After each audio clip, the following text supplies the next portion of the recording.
At this time, I would like to call the regular meeting to order. Clerk of the board, please call the roll. Solis. Present. Segura. Present. Pike. Here. Hall. Present. Tarantino. Here. Janning. Here. Pangilinan. Here. The board met and closed. We'll have a moment of silence followed by the Pledge of Allegiance led by our student board member, Ella Nunn. Angelina.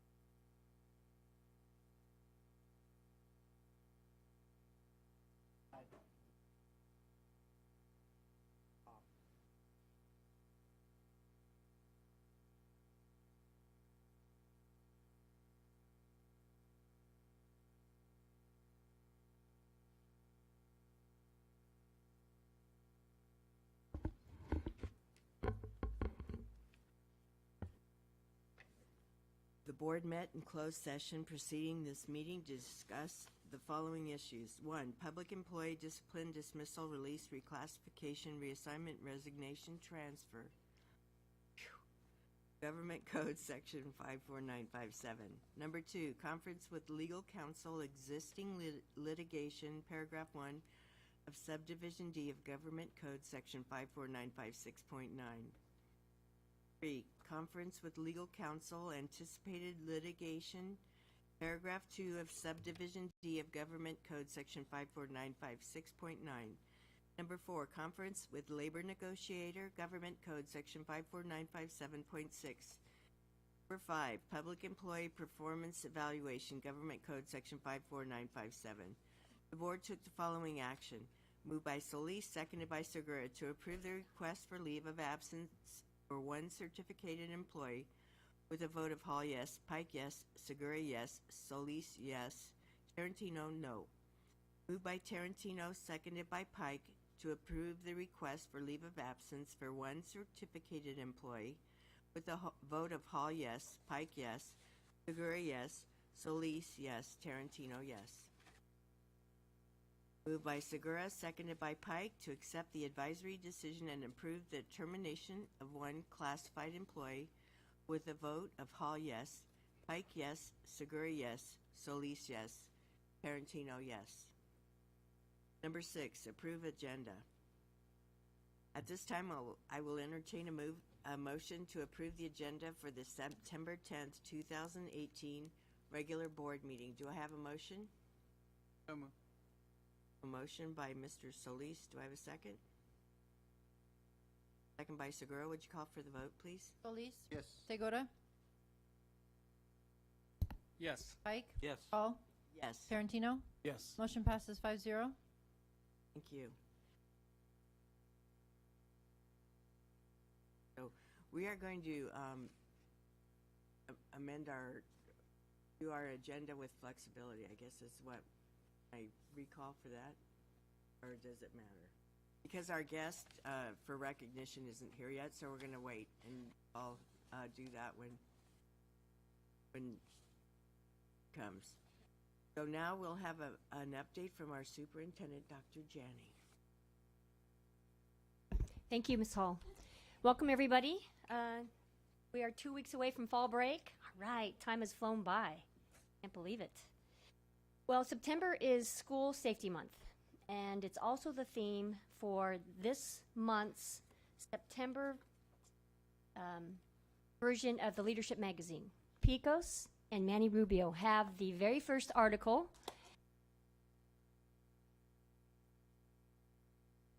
I'm off. I'm on. Okay. So it's important that to just get published in a magazine, but when you're the first article, that means something. Right? It sets a tone for the rest of the article. I mean, the rest of the magazine. And so, like I said, the whole theme is on school safety, and theirs is first. It's an excellent article written by 3 amazing people on our school safety team. And it's perfect timing since today and tomorrow is the 7th annual school safety and security training. And we had all the high schools teams there today, and we have all the middle school teams tomorrow. We have our law enforcement partners. We even had the U.S. Attorney's Office there. Excellent today, and it's going to be excellent again tomorrow, but we want to thank Sonia and Manny and John for their excellent work. So that's first thing. This past weekend, all our middle schools participated in the 3rd annual solar sprint competition. We had 182 middle school students involved. And besides the solar power from the sun, there was lots of adolescent energy that day, too. We want to thank the host, Chula Vista Middle School, and Principal Julio Alcala, and the organizers of the event, Leo Ulloa. He's our STEAM coordinator, and Jose Vargas, the assistant principal at Montgomery Middle. They do a lot to organize it. We also want to thank board trustee Mr. Segura, because he and his company donate the solar kits for our students to put together, and so that's a huge cost savings to us, and the kids love it. Kudos also to the following middle school advisors: Bonita Vista Middle, Leah Abundes; Castle Park Middle, Melissa Rains; Chula Vista Middle, Gina Saclauso-Caro; East Lake Middle, Tara Taylor; Granger, Adon Escobedo; Hilltop Middle, Daniel Rojas and Raul Flores; Mar Vista Academy, Alicia Johal; Montgomery Middle, Sarah Chai; Nashville City Middle, Jose Valles; Rancho Del Rey, Joe Gallagher, and Kelleher, and Southwest Middle, Aaron Baron. So there were 3 categories of competition. First place was for speed, and that was Southwest Middle. And they went through a double elimination process, right? So and there's more than one team per school in most cases. I can't remember how many different kits there were. There was more than one team per school, but everyone participated in a double elimination tournament. So if they weren't the first 3 winners in the first round, they got to go to a consolation round. And the first place for creativity was Castle Park Middle, and first place for engineering was Chula Vista Middle. And there was fun had by all that day. So we want to thank everyone who participated. And then last week, Montgomery High School hosted our annual college and career fair. And I want to say accolades go to the college and career director, Elaine Leano, in her office, and for Compact for Success counselor Nancy Nieto. This year we had 59 universities represented, including the Naval Academy and about a dozen outside of California, as well as 28 various industry trades. There were close to 3,000 people who attended, our largest number yet. So we want to thank not only the people who organized it and got all those universities and career trades to get there, but we want to thank Montgomery High School, because there's a lot of work that goes into preparing for that and then cleaning up afterwards. So we thank the Montgomery High staff. Our middle school athletics league is full speed ahead.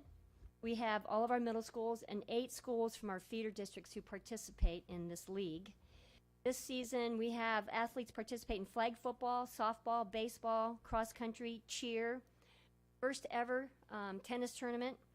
Hundreds of student athletes attend every weekend, lots of parent support, and many dedicated staff serving as coaches, so we thank them. And then a year ago, our board approved an update on Board Policy 3405, which is our fraud prevention policy. In this policy, the board recognizes that we have a fundamental legal, ethical, and moral duty to protect all district assets as part of the district's primary institutional mission. So in May, just recently in May, our board also approved a new regulation, actually it's a new regulation, we didn't have one before, also AR 3405, fraud prevention. And this regulation describes a new fraud prevention hotline process where it allows anonymous reports to be made by phone or online. So the hotline is ready to go live tomorrow on September 11th. We will be sending information to all employees tomorrow with the phone number and link on our district's website homepage. And once the district's third-party provider receives a written or verbal complaint, a report will be generated and forwarded to the Chief Compliance Officer and our internal auditor. And then the internal audit department will investigate all complaints received related to fraud. We're also asking all employees to be on the alert for any indication of fraud or financial impropriety or irregularity within their area of responsibility. And any employee who suspects an irregularity, we expect to immediately report those suspicions to a supervisor or to the superintendent's office. And the fraud hotline is a method employees or the community can anonymously report any suspicions. So this is another way that our board and district leadership is working to provide transparency across the district. And I want to thank Francis Martinez, our internal auditor, and Vernon Moore, our chief compliance officer, for their work to get this fraud hotline up and running. Yep, thank you. Approach the final 2 weeks of this quarter. I just really want to thank staff, all staff, certificated and classified, for your thoughtfulness, for your planning, and for the consideration you've given each of our students in educating their heart and their mind.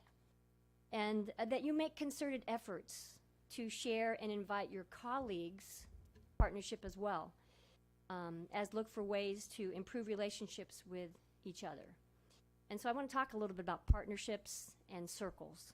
And the purpose of partnerships is to create something greater than we can create alone. You've heard us talk about that many times, right? Not because of any individual deficiencies or incompleteness, but because each of us is unique and we have unique talents and abilities. We all have something to bring to the table. And in partnerships with each other, we increase the efforts and talents available for creating something very meaningful but together. And that's the difference. These partnerships can be powerful relationships for not only professional growth, but for personal growth too. So tonight, you're going to hear a presentation from our Equity and Culture Department on where we are in becoming a restorative district. And one of the practices our staff is using is called restorative circles. And there are many reasons why gathering a group of people in a circle is powerful, if you think about it. The shape that is found repeatedly throughout our world. Being in a circle allows us to experience each other as equals, right? Each person is the same distance apart from the next person, and no one is seated at a higher than or lower than, or stands apart from others in the circle. And when a group of people come together in a circle, they are united, because a circle has no beginning and no end. And the agreement to connect in a circle allows energy to circulate from one person to the next. So people who take part in a circle find that their power increases exponentially while they're within the group. And like a drop of water rippling on the surface of a pond, I've used this analogy before, the waves of energy produced in a circle radiate outward in a circular motion.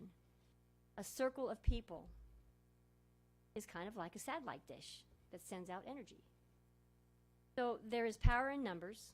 And when the commitment is made by many to face one another and focus on one intention, then their circle emanates ripples of energy that can change the world. And so I'm asking tonight that let's continue to build relationships one person at a time. So together we can create that energy to change our classrooms, our schools, our district, our city, our state, our world. Thank you very much.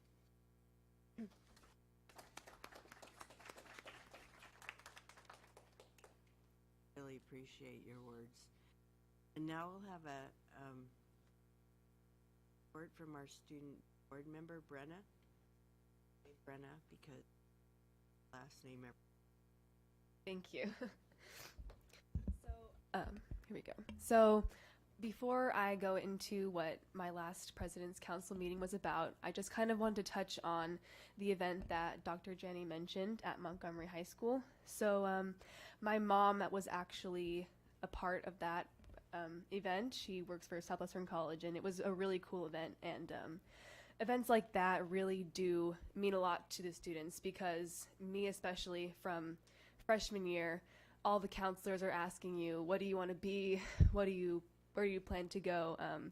And my first question to them is, well, how can you help me find that? So events like that are very valuable, and it's easy to get lost in just the classes and the curriculum, and having an idea of where you're going is so helpful, especially for students who are searching for their path. So it was a very great event. But going into my President's Council meeting this last week, so the school spotlight for this week was Eastlake High School, my own school. So the ASB president that gave the support was Sean Sebastian Darcy. So he went around to all of the students. He approached it a little different than last week, Jordan Hand, but he went to students at lunch and nutrition break and really tried to gather as much information as he could just to see how students are feeling about the state of the school. So going into the GLOW, Eastlake High School has great assemblies and very involved spirit weeks. There's a variety of ways to participate on campus, whether it be sports, band, visual or performing arts, clubs. And I would say that our school has very strong fundraising and very involved parents. So that's a great highlight of our school. Extracurricular advisors are very knowledgeable and supportive. So teachers who are involved in clubs not only are present, but they definitely want to be there and go above and beyond just what they need to do in class. The level of education is great.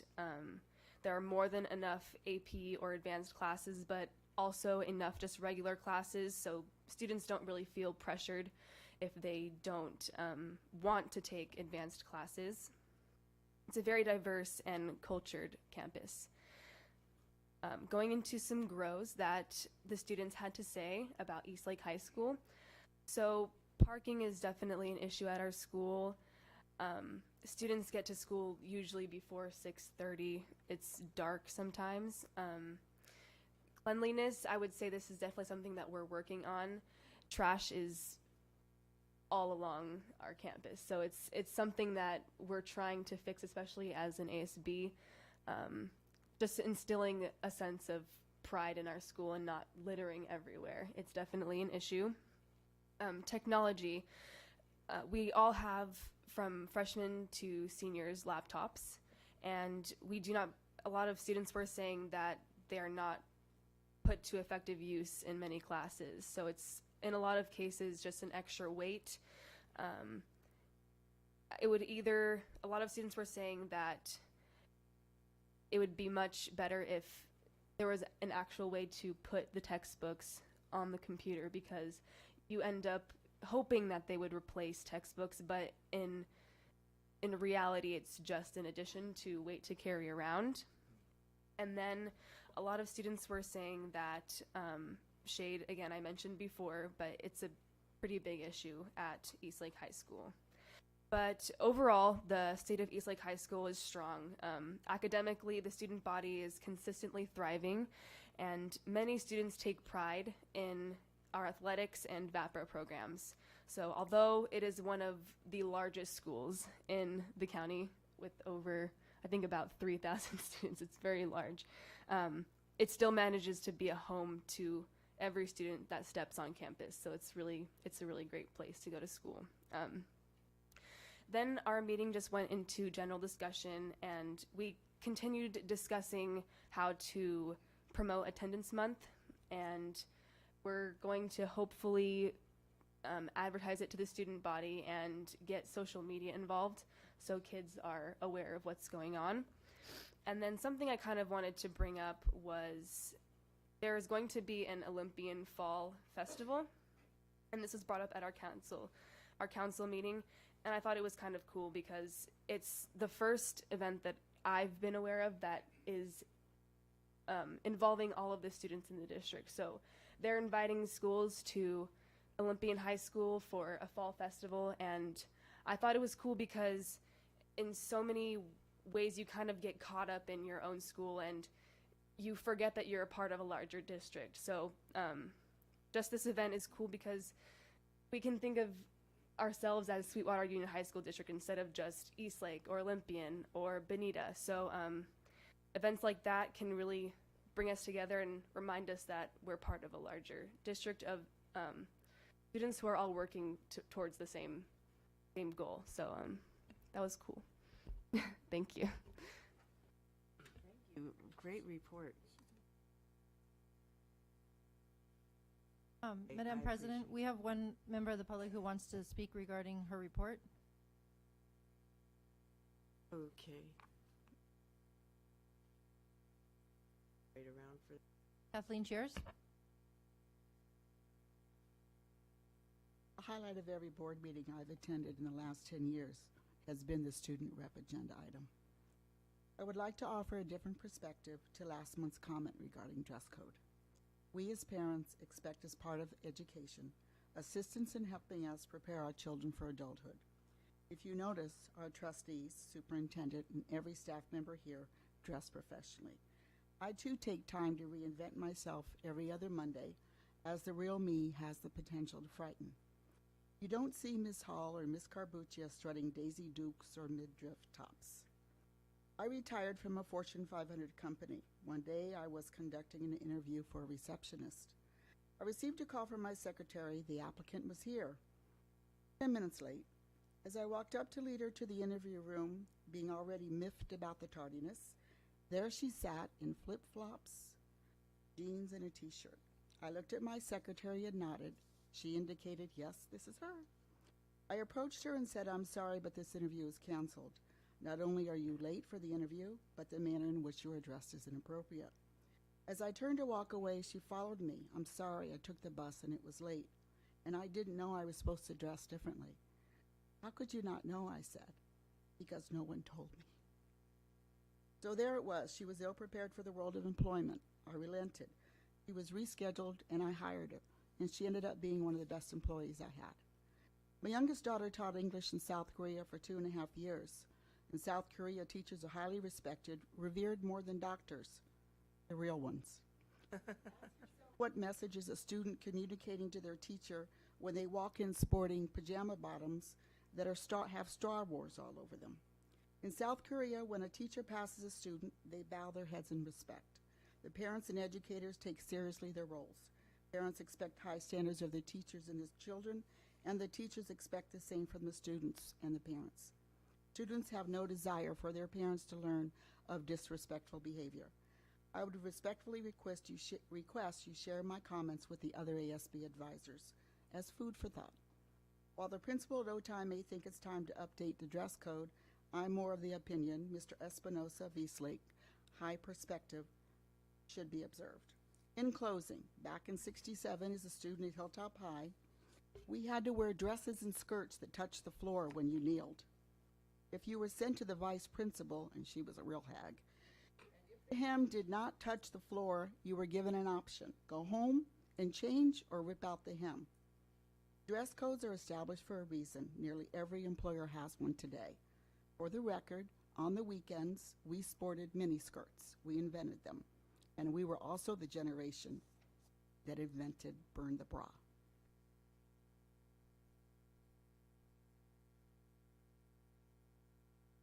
I hope you feel better.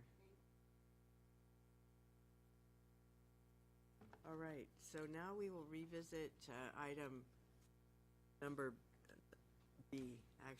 number 1, B1, and that is the recognition of Nikki Chigas for being selected as the 2018-19 Life Changer of the Year nominee by the National Life Group.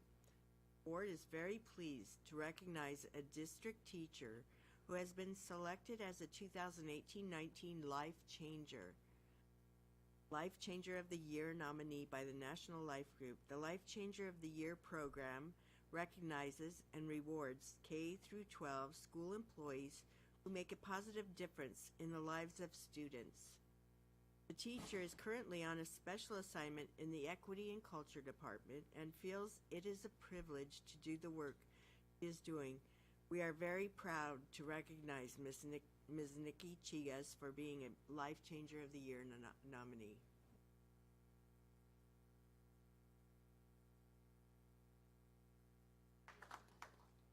Come forward. But you can, if you want, you can say something. Hello, good evening. I just want to apologize for not being here. I'm actually presenting in a moment, and this slipped my mind completely. I think I was going to say I was off changing lives, but I wasn't. I was just in my office preparing. So I apologize. Thank you very much. No apologies.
good that one of our teachers being recognized as a life changer. That she represents our district. Life-changing work, but I appreciate it. All right, so we've done that. Now we're on item D1. No. There, have no report from DLAC, right? D1, I will now conduct a public hearing and adopt resolution number 4576, assurance of sufficient availability of textbooks and/or instructional materials, and assurance that the core curriculum is aligned to the state content standards. Are there any speakers? There are no speakers. The public hearing is now closed. Did the board have anything? Do I have a motion to approve item D1? I'll make a motion. A motion by Pike, second by Solis. Would you call for the vote, please? Solis? Yes. Segura? Pike? Yes. Hall? Tarantino? Motion passes 5-0. This is a point on the agenda where members of the public may address the board on any matter not on the agenda and have 3 minutes to do so each. The Board of Trustees cannot legally take action on or respond to matters not posted on the public agenda, but will refer the matter to the superintendent's office for review and report. Thank you for your cooperation. Kathleen Shears?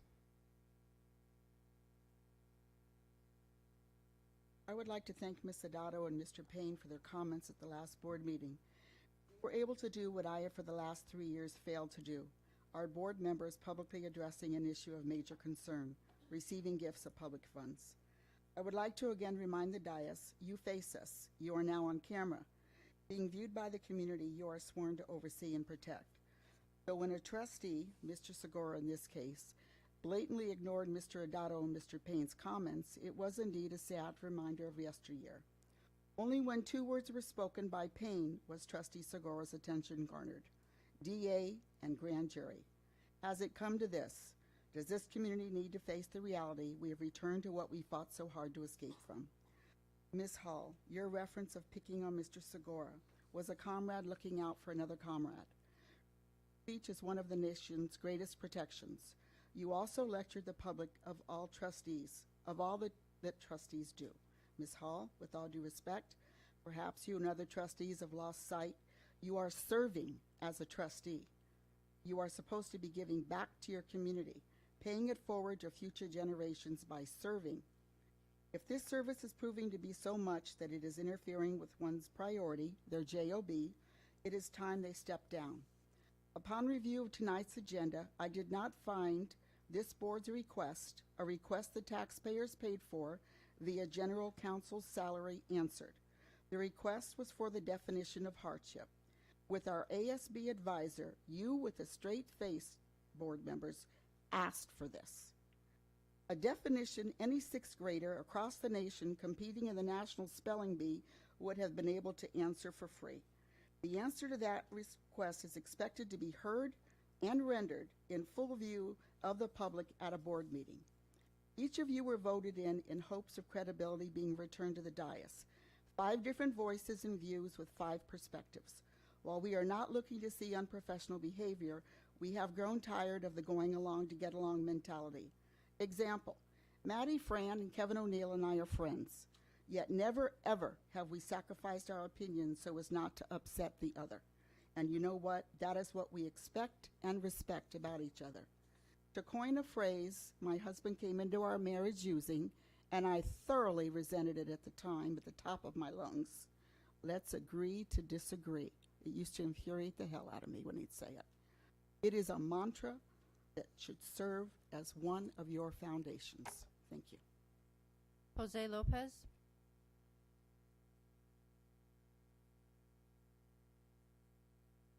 I basically came to say hello to a couple of people, but in the process of all of this, I thought about what was Sweetwater 30 years ago when I was a troublemaker.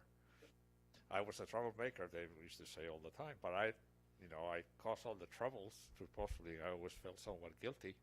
However, after I left, I heard the trouble continued. So I guess I wasn't that much of a troublemaker. But you know, I just want you to know, as I looked around, when I came here as a teacher, and the president of the I became president of the SCA.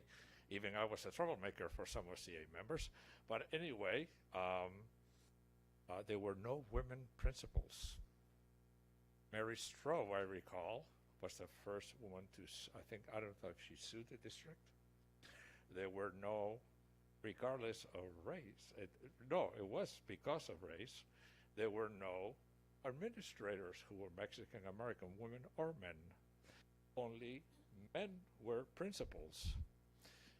I represented a teacher who was not paid because she took personal days, and she came to the board meeting, and I backed her 100%.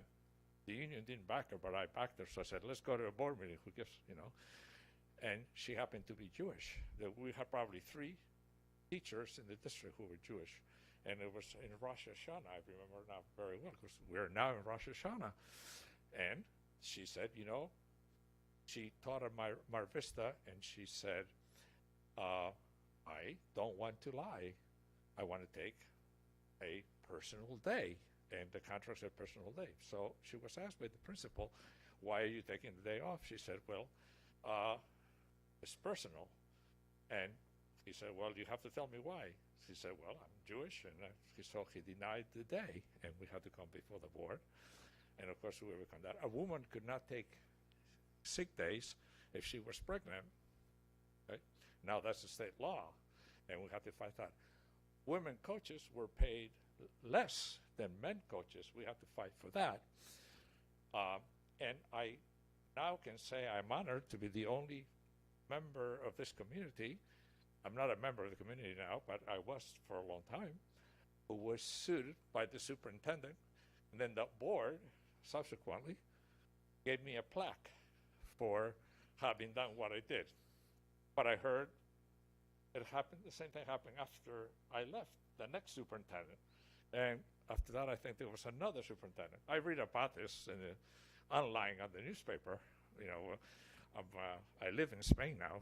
I've lived in Spain for 15 years or so. I don't actually count. But anyway, so I thought about all the things that, and how they have changed. I mean, I could go on and on and on.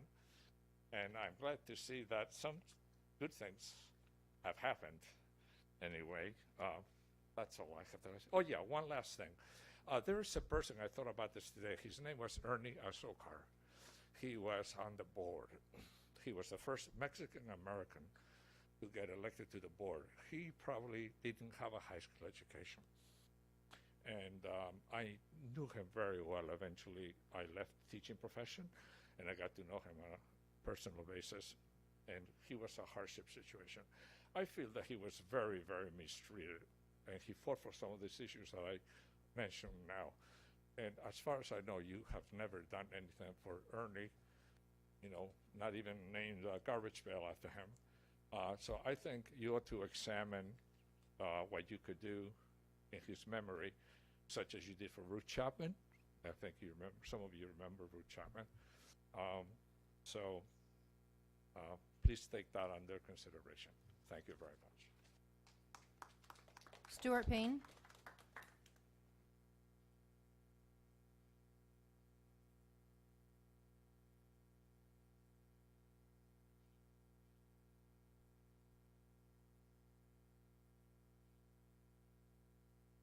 Good evening. After last week's meeting and the discussion about paying folks for board meetings that they did not attend, I happened to be in Office Depot, and Office Depot has a big display, the pictures you see there, where they're doing a fundraiser for school supplies for Sweetwater High School. And this is a perfect example of why we should not be paying board members $400 and some for a meeting they don't attend. If we don't have enough school supplies, surely the community to provide school supplies for the students in the schools. Surely we can do better, and if they're doing it at Sweetwater, they're probably doing it at other schools as well. And I do want to address that you do so. So it's not personal. It may come across as personal, but it's not. I have more to say on this issue when we get to that item. But like Ms. Cheer said, we asked a very simple question. What is the definition of a hardship? And unbelievably, nobody could say what that was. And that's pitiful. I'll say this. Dr. Janney, every week that I come to this board meeting, or every meeting I come to, you always have a positive message about being transparent, about being responsible, about being respectful. 2 weeks ago, it was about John McCain, and I forget the term you used, but about how he carried himself. What I want you to understand, and what I want the board members and the staff to understand, is when they do things that are the opposite of what you say that the district is about, and you say it every week, it really makes you look bad, because those of us in the public say, well, that's not what the superintendent says. And so the board needs to understand that their actions reflect on you as well. Thank you. Edward Hernandez.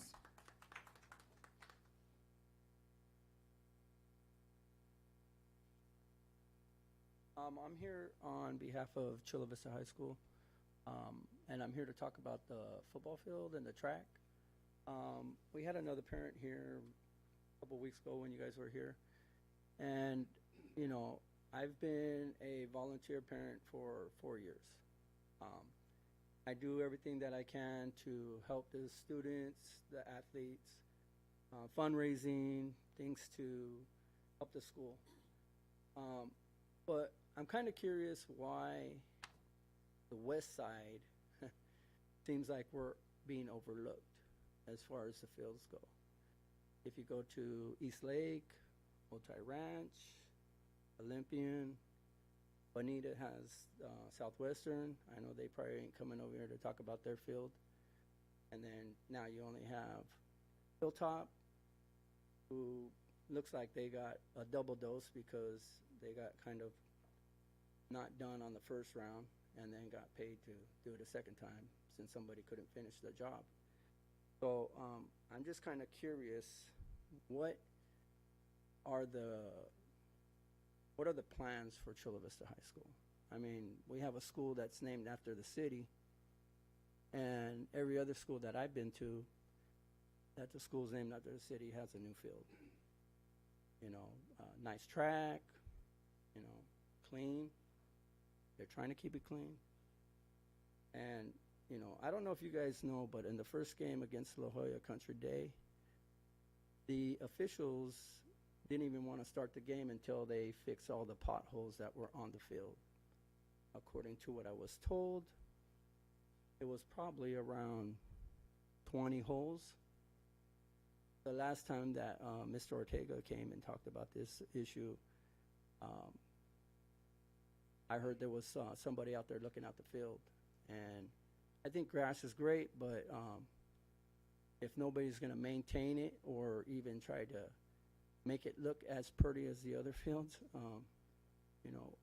what are the safety issues that are we taking for our kids that are on the field? Not only my kid, but other kids that come from other districts or other schools. I mean, I've been on the sideline and chain gang and hear the students say, this field sucks,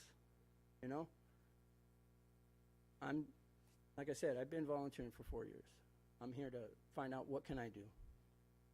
Do I need to keep coming here every week to tell you guys the same issue?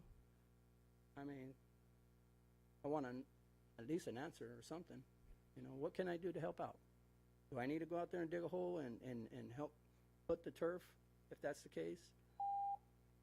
3 minutes, you're up. But where's the answer to the questions? Thank you very much for listening to me. No further speakers.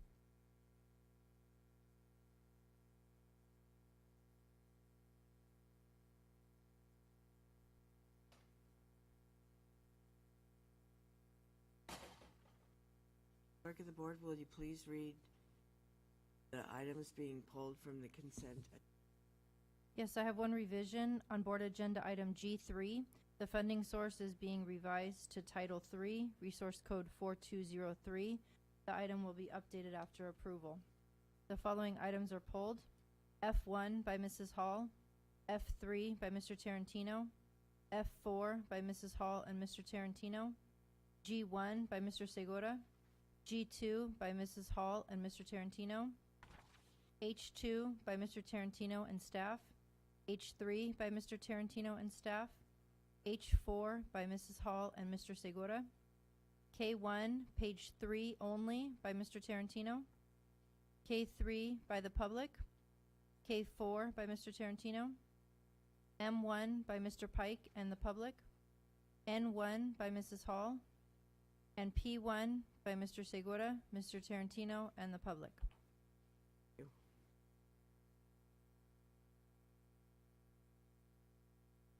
Do I have a motion to approve the consent agenda? Move to approve. Do I have a second? I'll second. I have a motion by Solis, a second by Pike. Would you call for the vote, please? Solis? Yes. Segura? Yes. Pike? Yes. Hall?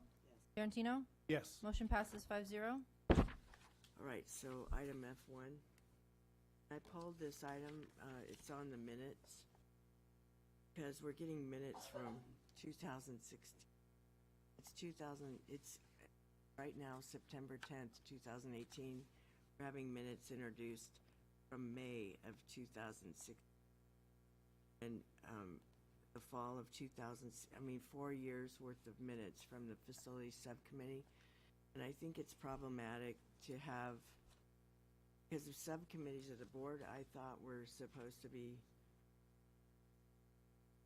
bringing recommendations back to the board or information and reporting back to the board on the work they did on the subcommittee and the information they received. And getting these minutes so late is really an issue for me, because I don't think we were that information was never reported back previously, and it may have impacted decision making that we made along the way if we'd had better reports. So I think I'd like to, I don't know if this is when I ask, but I'd like to revisit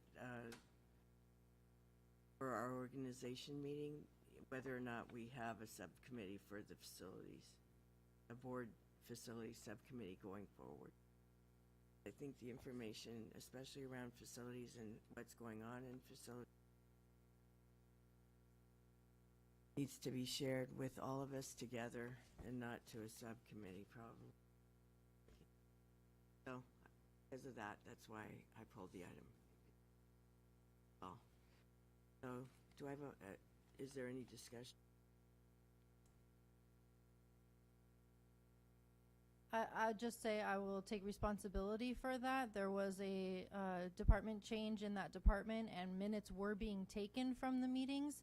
However, I did not communicate with that department that the minutes needed to be brought to the board for actual adoption. When I realized they hadn't been being brought, we're now trying to play some catch up.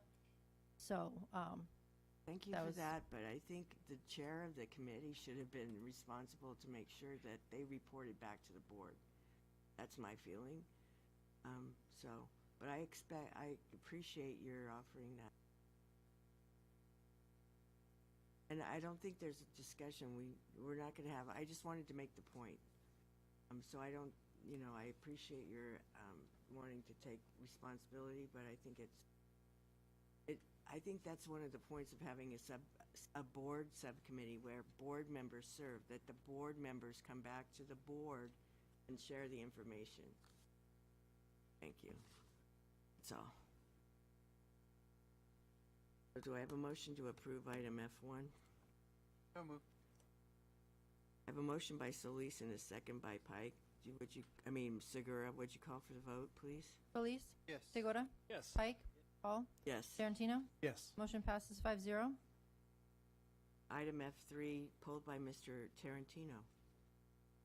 I don't have anything to say anything right now. I was waiting to see what transpired during the meeting to. That we'll table that one. Excuse me for interrupting you, but yes, you're right. We've been doing that at the end of the meeting with board comment. So we'll pull that item back to the end of the meeting. So we're on to item F4, which was pulled by Hall and Tarantino. Would you like to go on? Yeah, we have a number of BAPA recommendations, consultants that are providing workshops to students throughout the district on various kinds of dance.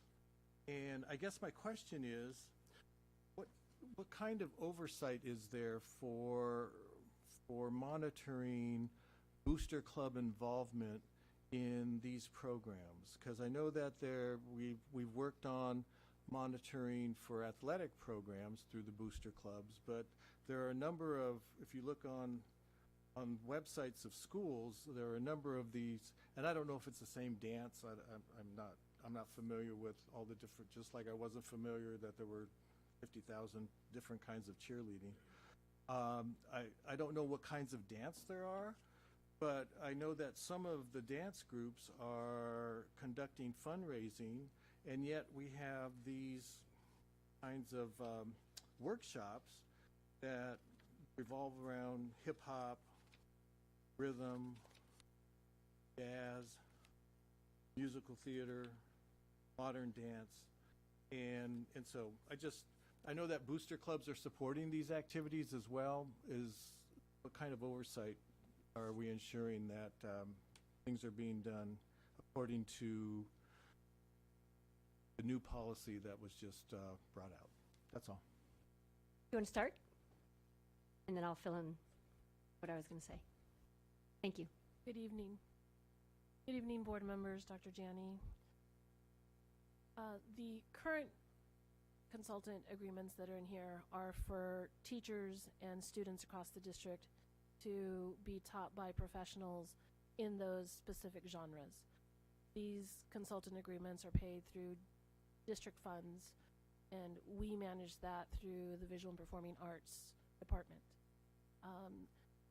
The ones that you're talking about specifically, I would think, would be those that would be raised by booster clubs to pay specific arts programs.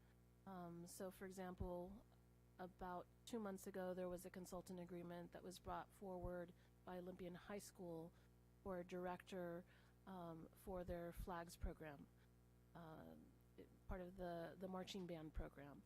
That was directed through the consultant form, and so it was monitored and approved through a consultant form. Those type of visual and performing arts consultants are still approved under the new procedures and allowed. Okay. I just wanted to make sure that there's oversight, because there seems to be some kind of way that they can sidestep that process. And it was my understanding with the new process that yes, booster clubs could do that, but they had to go through the district process. But I guess it's such a new policy, maybe everybody isn't aware of that. So I was just making sure that there is going to be oversight in terms of how they do that. Thank you.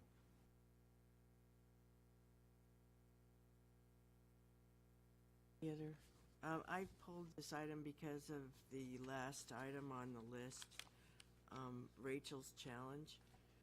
And I'm glad to see that they're doing this again, because I was at an open house probably I think it was just 2 years ago, and one of the students they have student booths that sell food, and then they give out information. And a young student was walking around giving information out about Rachel's Challenge and how they were doing at work. And I was really impressed, not only by her, but by the students that they were leading that work, or, that they were the ones touching and making those changes. And we've seen in this past year the impact that youth will have, and the hope we can have in the future because of our youth. And I'd like to see if we could have a presentation if it's possible to have a student presentation for the board, one of the, if there's, I don't know if they'd be willing to or not, but if they're willing to come and present on it and talk about the impact to how it's impacted them personally and then at their school, that would be so I just thought I'd make that request while the item was up. And I don't have anything else to say except thank you for doing that good work, or having the school having that going on. So if I will entertain a motion to approve item F4.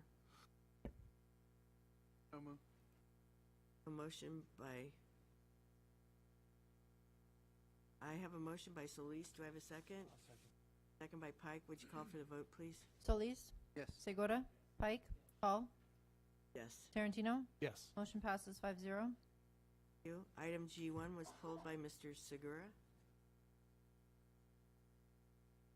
Yes, I just had a couple questions on one. And I think it's really good that there's going to be some professional development for the career technical teachers. And I see where it says that this engineering, the mentor teachers, 3 mentor teachers in the following areas: engineering, patient care, design, and visual arts and pathways. What is included in the engineering? Is there going to be any kind of mentoring for the construction teachers that we have, and just hired one, and kind of explain that?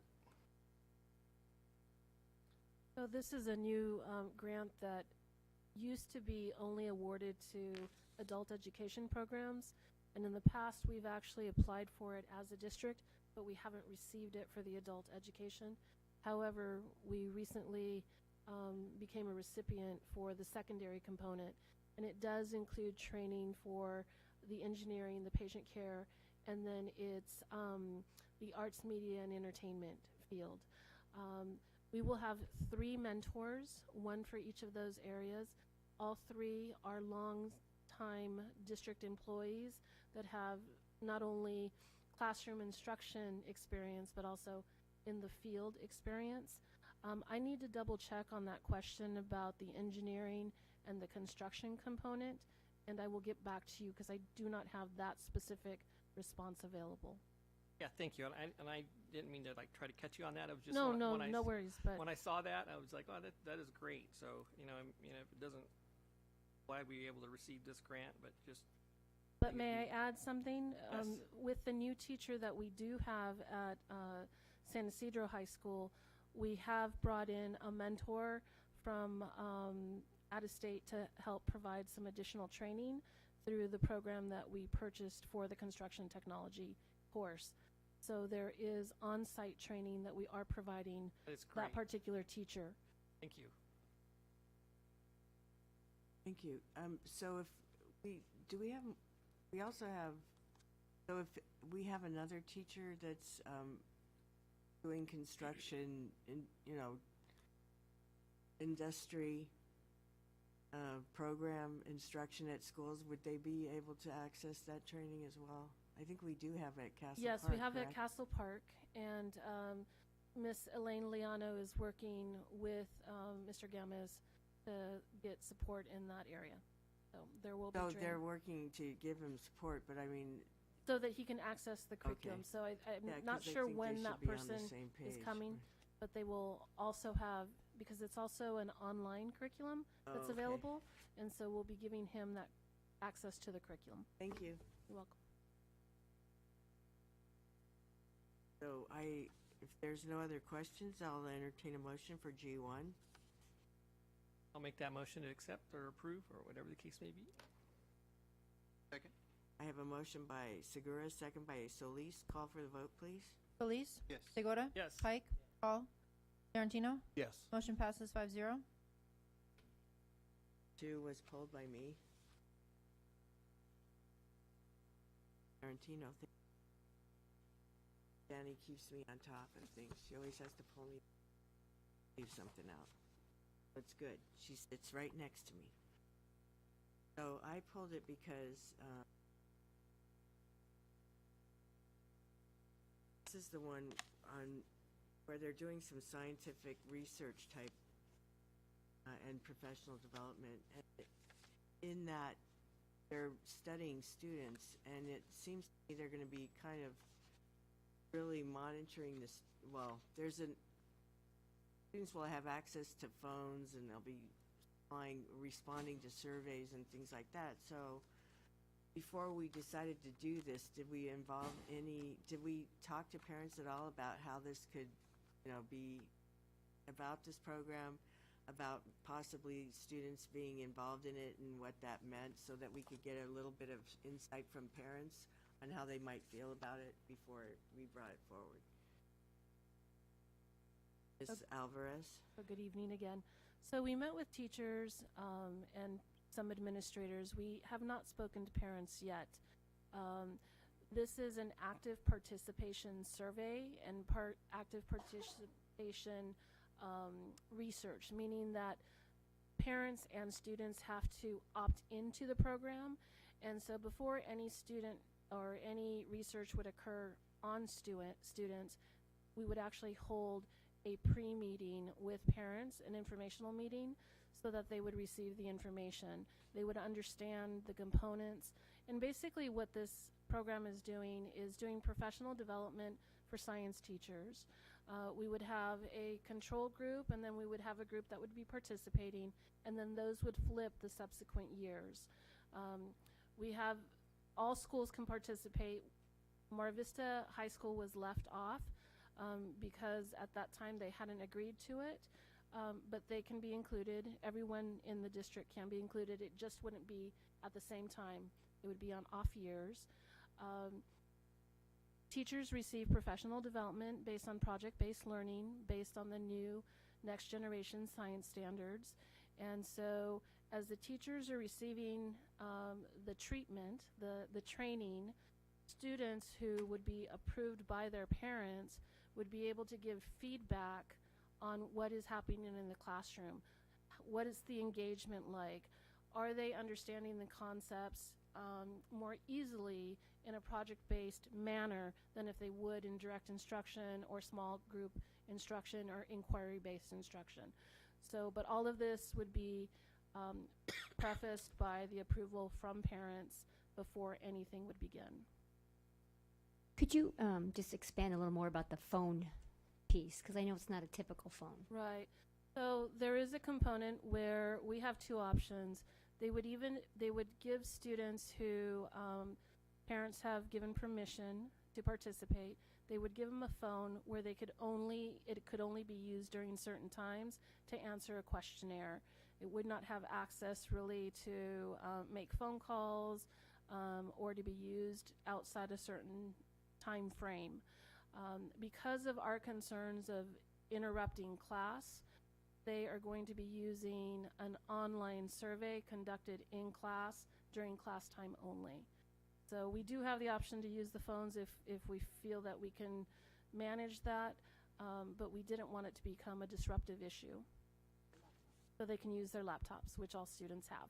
And I think the original intent, because this is an international study, it actually started in Finland, because not all districts have one-to-one devices, they needed to use something that was easily accessible for students, and so phones was one of the options.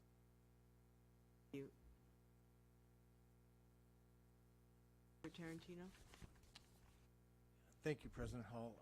Thank you for your answer. I had a question about the cell phones as well, in terms of, I know that the students weren't going to be responsible for any damage or loss, but I didn't know whether they'd have to give them back or whatever. So thank you for that. My other question centers around the compensation for the teachers that participate in this. And I guess I'm thinking back and I don't know if I'm comparing apples with apples or apples with oranges. I was thinking back to the NIMSY grant that we received, and there was an honorarium that was paid to the district, not necessarily to the teachers. And I'm wondering why is it different in this? So in this one in particular, the teachers will be attending the professional development. That will be on time when we're on breaks. And so there will be some compensation for that. And they also periodically have to do reports or summaries or surveys. And so it's compensating them for that time. So it's entirely different than the NIMSY. Yes. Yes, okay. Thank you for the clarification. That's all, Madam President.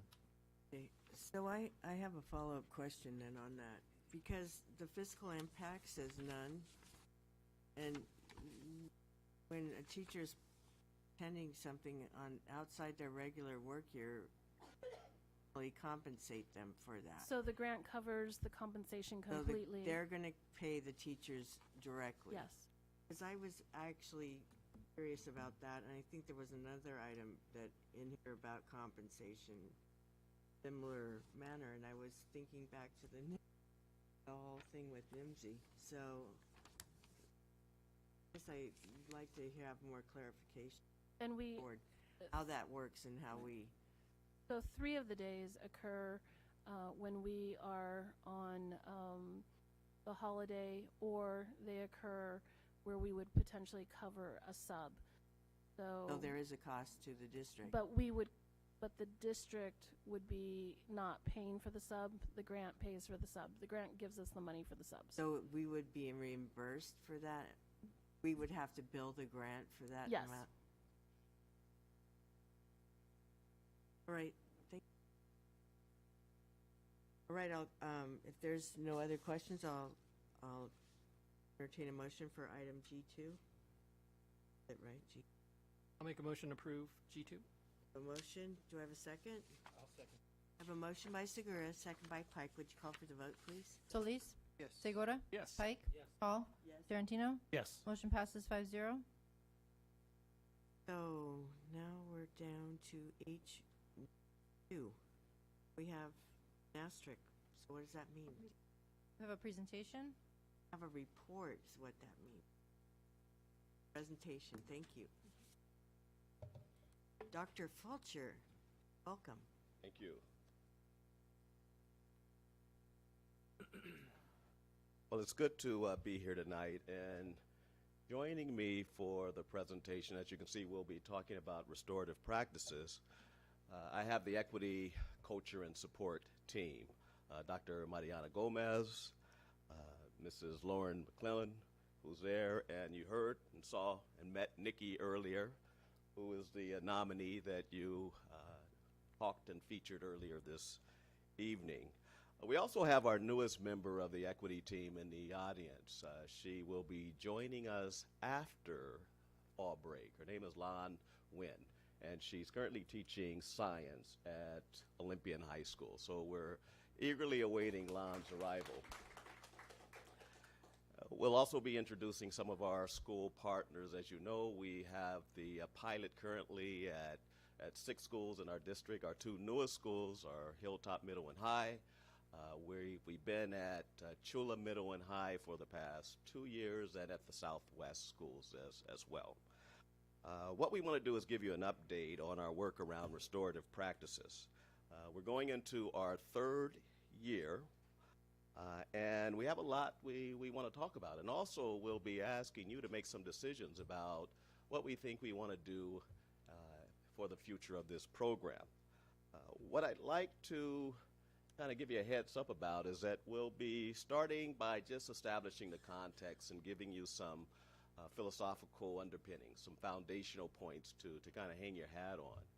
And then we're going to look into defining restorative practice. What does that mean? I know you've heard a lot about it. You probably have some misconceptions, or you've heard some myths as well. We want to debunk those myths and talk a little bit about what it really means to practice a restorative approach in schools. And then we have some schools here, some of our partner schools, that will be showing you what it looks like in action. And then finally, I'll come back before you and give you kind of an overview of some of the next steps, and also what the big ask is of this board. So I'm going to introduce Dr. Mariana Gomez, and she'll come and kind of walk you through the next few steps.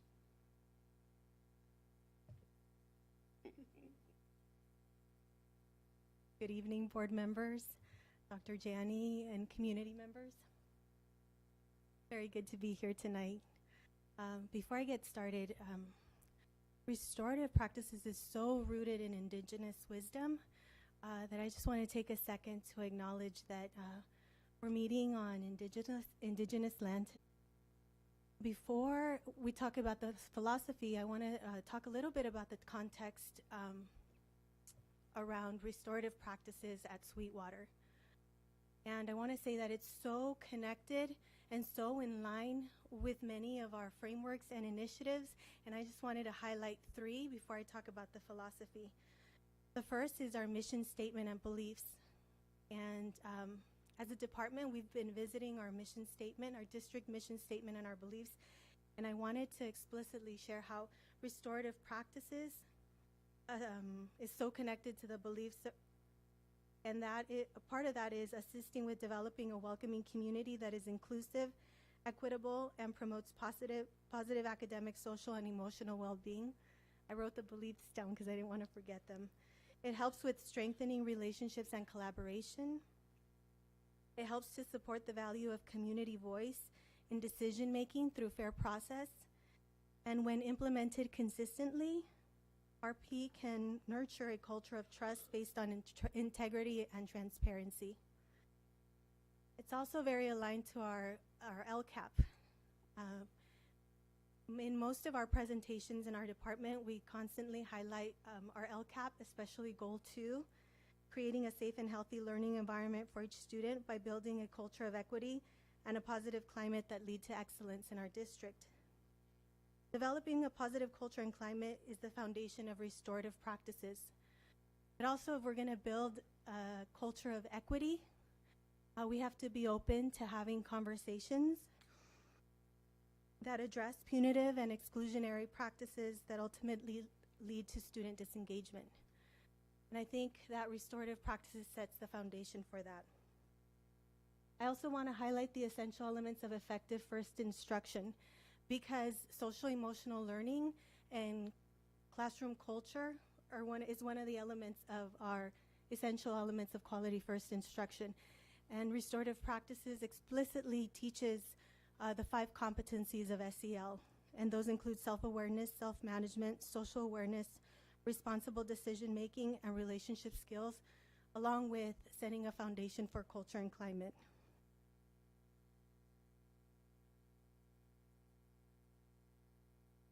So in all of our professional developments, one of the first things we start with is defining restorative practices and sharing the philosophy. So I want to read this to you. That restorative practices are based on principles that emphasize the importance of positive relationships as central to building community. They promote values and principles that use inclusive, collaborative approaches. When broadly and consistently implemented, they promote and strengthen a positive transformational school culture. Along with that, RP also involves a process that repair relationships when harm happens. Accountability is achieved through understanding impact, repairing harm, and restoration. So I wanted to separate this definition in 2 ways. At the top, we're talking about preventative work. The building community, building relationship, and understanding that as a community, we're responsible for self, but we're also responsible for each other. And this is something that it's everyone's responsibility to grow and everyone's responsibility to focus on. Because then, as the second part of the definition says, when harm happens, then we help students understand what accountability looks like, what impact looks like, so that if I harm you, that I'm not just harming you, that it has a ripple effect in the community, right? And that if we're going to restore or reintegrate students back into the classroom or back into a space, that it has to be a space where relationships and community is valued. I also want to share a fundamental belief in restorative practices. The fundamental hypothesis of restorative practices is that human beings are happier, more cooperative and productive, and more likely to make positive changes in their behavior when those in positions of authority do things with them rather than to them or for them. And if we can look at this through a leadership lens, whether we're a parent, a teacher, an administrator, a manager in a department, a police officer, that the doing to people, the punitive or authoritarian way of doing things, or doing for people, that those aren't as successful as being with people or doing with people. And by doing with, we mean having high accountability and high support. So I'm going to stop there, and I'm going to introduce one of my amazing colleagues, Lauren McLennan, who's one of our TOSAs. Hello. This is a surreal little moment. So I'm going to talk to you about, so what does it mean, restorative practice? Restorative practice is, if you're familiar with yoga practice, right? Yoga practice is not just practicing movement, it's a way of thinking, it's a way of being. So restorative practice, the word practice is being used much in the same way. So sometimes when we say restorative practices, people are thinking, oh, you mean particular strategies. Yes and no. Really, we mean a mindset, a way of thinking, a way of being, a way of interacting with others. And so restorative practice, like Dr. Gomez says, draws from indigenous practice. If we go back far enough, we are all tribal. And we met in circle for a reason. And we prioritized community and relationship. And as Dr. Jenny likes to say all the time, we're stronger together. And so this is a mindset in which we really manifest this idea that we are stronger together, and we look deeply at how does that work. This is a quote that really speaks deeply to what is the purpose of public education.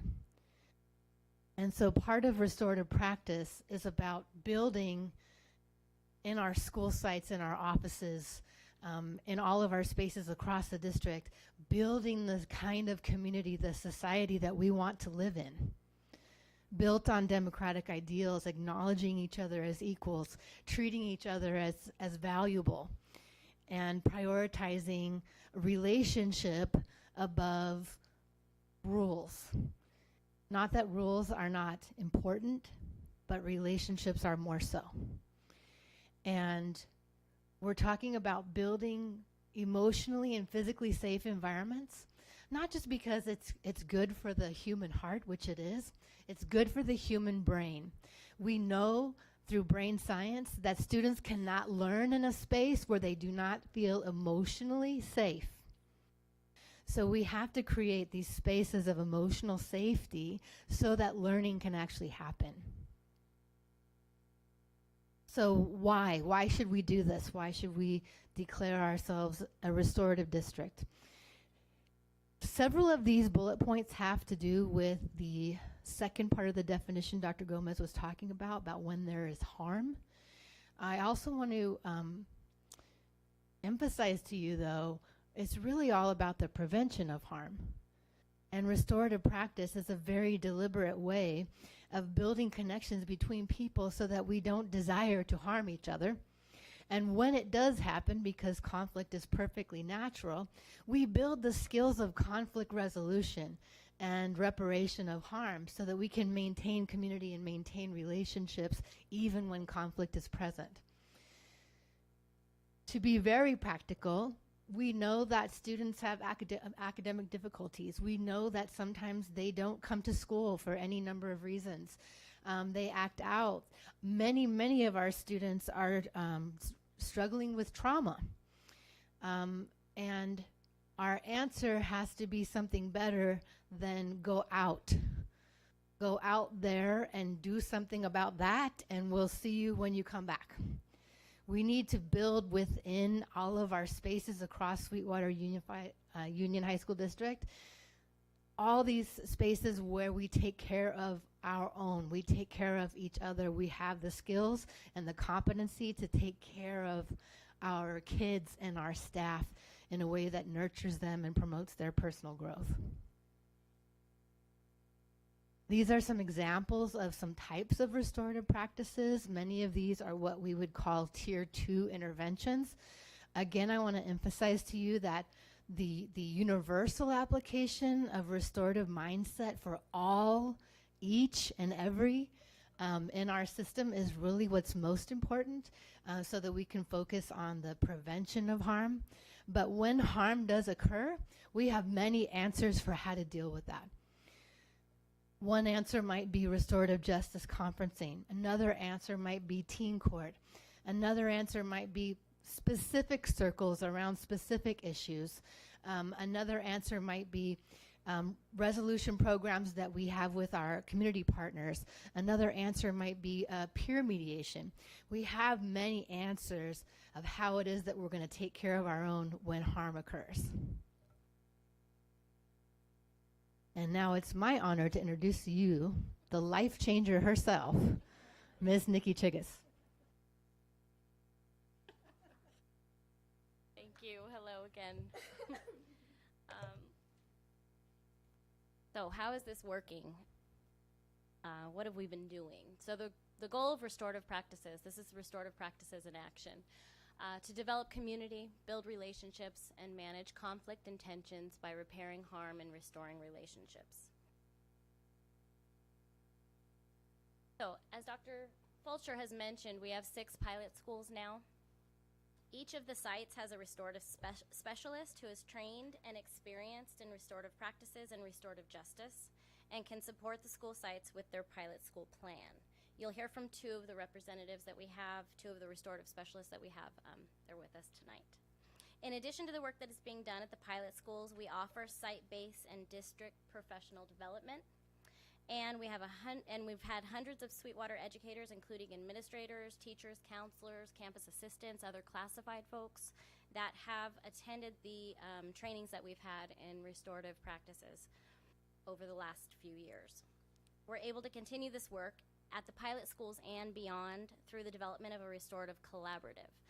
This has grown from last year, having only a few members come to the meetings last year, representing only a few schools, to just last month we had nearly 40 individuals show up, representing about 10 different school sites. Administrators and teachers came as teams, and these were people who were eager to collaborate with their colleagues who are committed to transforming their school's culture and climate.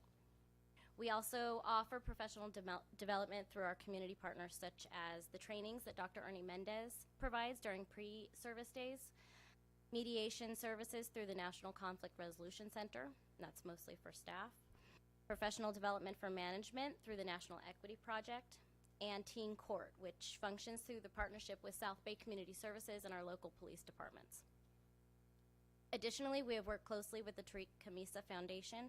Representatives from TKF, Tariq Kamisa Foundation, present their story and mission through site assemblies and then teach a 10-week-long curriculum.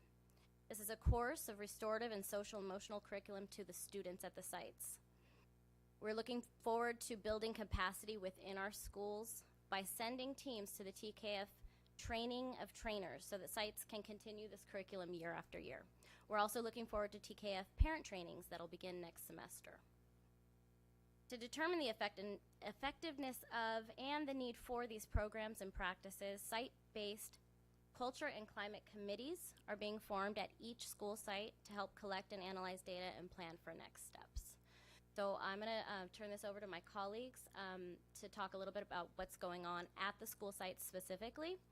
I'd like to introduce my colleague from Chula Vista High School, who I think just landed in San Diego, so thank you, Maria. You might recognize Maria Gallagher.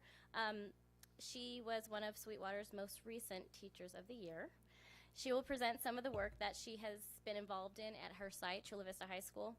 After Maria, I won't get back up here to present the other folks, but I'll present them right now. I'll tell you who's coming. You're going to hear from another Teacher of the Year. We're very proud. Omar Mercado from Southwest High School, who will present with Aaron Magnin. He is the assistant principal in charge of restorative practices at Southwest. So, Maria.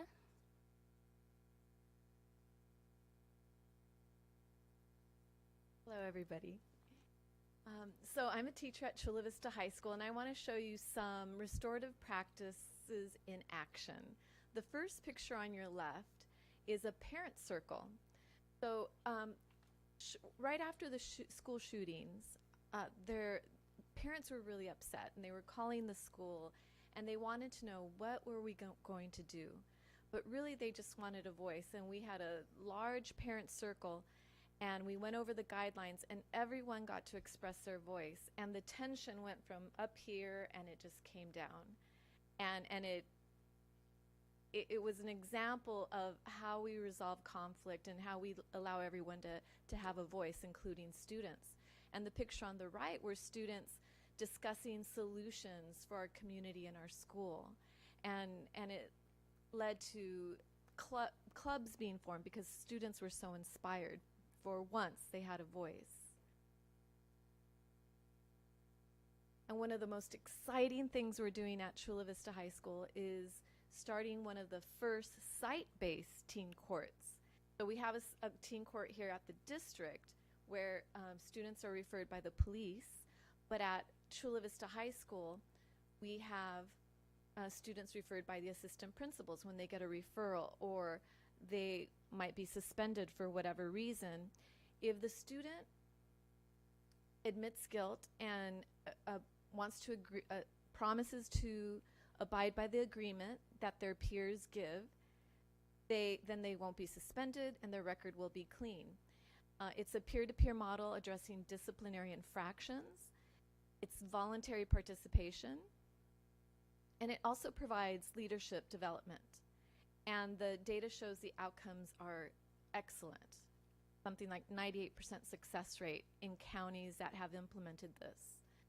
And here you see students that take the role of a judge or a bailiff or a case manager. And we've done 10 cases so far since we were trained 3 weeks ago, and it's phenomenal. Parents are in tears and grateful and saying, thank you for giving us this opportunity so my child can learn from their mistake instead of just being kicked out.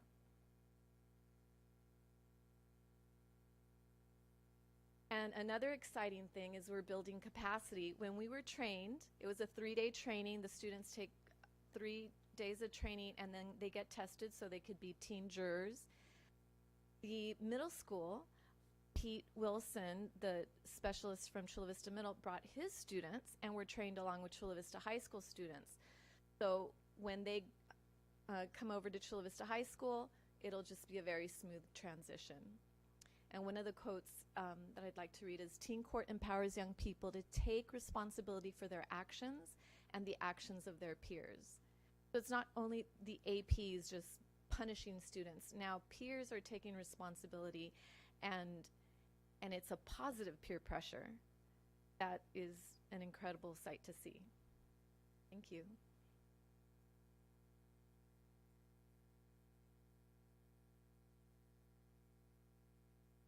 Hi, my name's Aaron Magnan. I'm an assistant principal at Southwest High School. I'm here with Omar Mercado. Our previous interim principal, Sid Salazar, told me my sleeves are rolled up not for fashion, but so that I work hard. And to tell you the truth, this work has the potential of affecting thousands and thousands of students if we can all get on board with it. And at our school, we've prioritized student voice, not as just student voice in essence, but beyond that, with an outcome of A through G completion. This year we accomplished the creation of what we call a logic model at Southwest High School that represents an entire system for our restorative practices. And the outcome of that model is that all students are ready with the college or career plan by the time they graduate, especially our highest risk students. And we've connected it to literacy. We've connected it to all the resources we have for restorative practices. One of the main things that I wanted to talk about is this system we're creating. What we did was we examined our data and we wanted to see where we could have the biggest impact on students. And what we realized is that our highest risk students are the ones with the biggest potential for a moving voice in the other high risk students. This year I had literally 10 different groups of students come up to me in the first 4 weeks of school, and who had participated in restorative practice, restorative conferences last year, asking me to resolve a conflict before the fight started after school. These 10 different groups of students, we chose some of them to be peer mentors with Mr. Mercado in his restorative practices classroom, and it has become their voice that is actually changing those who are in conflict as well as time goes on. But I don't want to talk too much because the real work here is being done by a teacher, and he's a strong teacher, and he is, I know he's proud to be a teacher, and we have him running a whole restorative practices system full time. So I'll hand it over to his voice, please. noches. Good evening. Since the beginning of our pilot, I just wanted to mention that our suspensions have gone down. It's declined the last 3 years since I got there. This is my third year at Southwest High. We've also noticed a positive impact in culture and climate. We were really nervous about 2 years ago whether the teachers were buying into this program and this philosophy. And after staff surveys, 75 to 78% were on board. We were really happy with that. And I think that continues to be the mindset. And it's been a systematic approach. This wouldn't have happened without, the beginning of Bravo, who also piloted the restorative practices. Wanted to mention them. And I wanted to take you back to when 2.5 years ago, a student was disciplined, wanted to get kicked out for a mistake. He did something wrong. And I remember it was a heated moment when five vice principals, one principal, ED, special ed teacher, myself, and Nancy Park as a school psychologist sat in Lee Romero's office. And we advocated for this young man because his two older brothers were dropouts. And if we sent this young man to another school, he was going to drop out too. And one of the vice principals said, well, if we're going to do this for this student, we need to do it for all students. And I said, exactly. And 2.5 years ago was that meeting. And here I sit today, blessed to be able to work with those type of students who want to get kicked out of schools. But we allowed for that sacred space. That young man can apologize to Lee Romero and say, I'm sorry, with tears in his eyes. And if that young man didn't make it, or wherever he is today, he at least was held accountable that day. And he was able to say to his mom that he was going to graduate high school. So I wanted to take you back to that moment. But none of that would have happened without the hard work of Dr. Joe Fulcher, our assistant superintendent, Dr. Mariana Gomez, our program manager, and everybody else who has been working for this program diligently so that we can give every single student a chance to be able to be held accountable in a sacred, safe place where they are safe to speak the truth of why they made that poor choice. I'm a very passionate advocate for the development of the brain of a child. And I use this example every time I have a circle and I have a parent. There's a reason, young man or young woman, that your insurance is going to be more expensive than mine, because I'm not going to speed in a brand new Honda, but you are. And so they get it. They're going to make mistakes, but we can't kick them out of our schools for making a mistake. I want to thank everybody here for giving us a chance to give those at-risk students a moment every day in our schools. And I want to thank everybody present for allowing us to be here. Muchas gracias. So it's teachers like Omar that really make this program work. And fortunately, we have a number of them across the district. And what he's talking about is really building a community where kids take ownership, our staff and their parents, and the community members rather take ownership as well. So if approved, what we're looking at is the implementation model for this restorative initiative. Of course, our office will continue to be involved and share and talk about the vision as well as advocate for our students. We'll continue to work with our community partners. A list of those partners was read earlier. We don't expect them to go any place because they know the importance of this work. We're not only asking to become a restorative district, we want to be a restorative community. So we want to involve our parents, our students, our community members to take some ownership in this journey. We have our incredible teachers, our resource teachers, who have been training diligently around these principles. That work won't stop. They'll continue supporting our schools, not just the pilot schools, but every school in this district. If they want support and assistance, all they have to do is pick up the phone and we'll make sure that happens. The principals, many of them have already been trained. They're going to be responsible for the vision at that site. All our sites are different, as you know. The communities are different. So what's happening in one part of our community may be different than what we'll be doing in another. But the principals can't do the work alone. Their admin team needs to be supportive and trained, and not all have been. A good portion, a good number of them have, but not everyone has. You heard from a couple of our restorative specialists today. They will continue to provide the work, and our hope is to have one at every school and have at least a resource teacher in every board member area. We have 3, so that means 2 more if we can get there. That'd be great. The collaborative team will continue to meet, and those are people from throughout the district who come together and talk about RP, restorative practices and justice. And we will be training with this initiative our teachers, our staff, our parents, our students. So we want to make sure this is work that's systemic and systematic.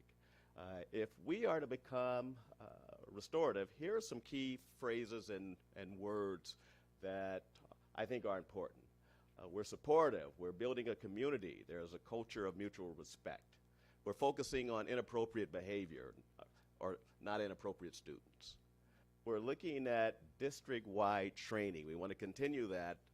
And our goal is to be inclusive, collaborative, and students will be accountable for their work. This isn't a soft-on-crime approach, and I know some of you have heard that. But that's not the case at all. Our kids are accountable. I think many of them would much rather you suspend them than sit and talk with them about what's happening. We want our classrooms, we want our schools, we want the district office to be a safe and healthy environment. We want our board to be a safe and restorative place. We want our community members to come in and talk with restorative principles in mind and at heart. And lastly, we want our disciplinary practices to be fair and consistent. So being restorative means we're going to continue to treat everyone with dignity and respect. We're going to meet each student's need. We're going to set each of our students up for success, and then we're going to give them a chance when they make a mistake. So if they speed in that Honda, we're going to talk to them. There's going to be a consequence, and hopefully they won't speed again. Now, we know they probably will. And guess what? We're going to give them another chance and sit and talk with them until they understand the repercussions of something like that. So in a restorative district, there are questions that are often asked. So traditionally, what we ask is what rule, law, policy was broken? In a restorative place, we'll ask, what is the harm that was done? Who broke the rules is what you'll ask when you're hearing some of our expulsion cases. Rather than asking a restorative question about how can that harm be repaired. And how should kids be punished? Again, as a punitive, traditional approach, as opposed to who is responsible for helping to repair the harm that took place. Then lastly, if you, as a board, if you have questions, we'll certainly entertain and respond. But what we're asking you to do tonight is to approve this initiative, our restorative initiative. And you saw some of the principles of the restorative initiative there. That would also mean that we become a restorative district, emphasizing these principles across the board, demanding accountability from all members of our system. And then if that's the case, if you make a decision to move forward with this, we'll come back at a later time with a policy that we think might be helpful for all district staff, employees, as well as our community members and students. And on the right side, those are just the services, some of the services that we have been offering over the past two and a half years. And have an amazing team. They do great work. I'm fortunate that I can come in and talk in real broad ways, and they can go out and make it happen. And I look good as a result, but believe me, they're the true backbone of the work that's being done, and it couldn't happen without their support, without their involvement. So thanks for listening, and if you have any questions, we'll be happy to answer them.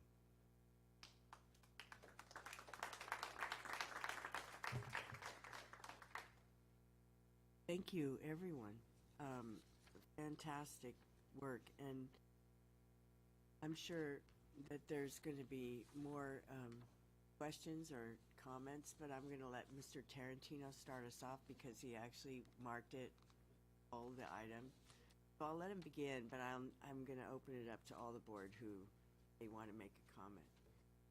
Go ahead, Mr. Tarantino. Thank you, President Hall. I just, again, thank you very much for the presentation and for clearing up a lot.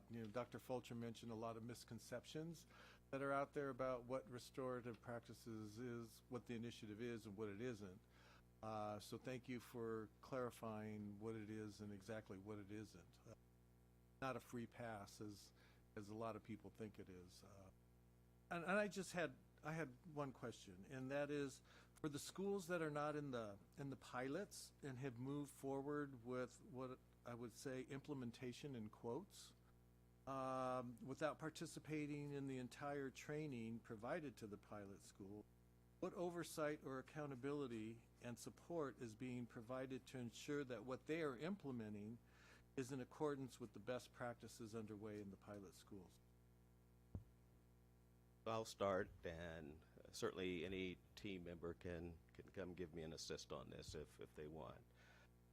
As you know, we have some schools who are partially implementing restorative practices, and then we have the full school implementers, some of which you heard from, some who you heard from already. Our hope, our plan, if of course the board approves this, is that we can have our staff, have our principals be much more accountable at the schools where full-scale implementation isn't occurring. If there is an initiative that's been endorsed by the board that gives it a little extra support. What we've done up to this point is we made the support and services voluntary. So schools have voluntarily gone to training, and every week, every day, there seems to be someone calling asking when the next training is being offered. So there's a great deal of interest, but the accountability in some places is lacking. We don't think that'll be the case when we have a chance to sell this as a board-approved initiative. Then we can have a set of district goals, standards, structures that we'll be providing throughout the district. And the expectation, of course, it's going to vary from site to site and school to school, but the expectation is that those general principles are adhered to.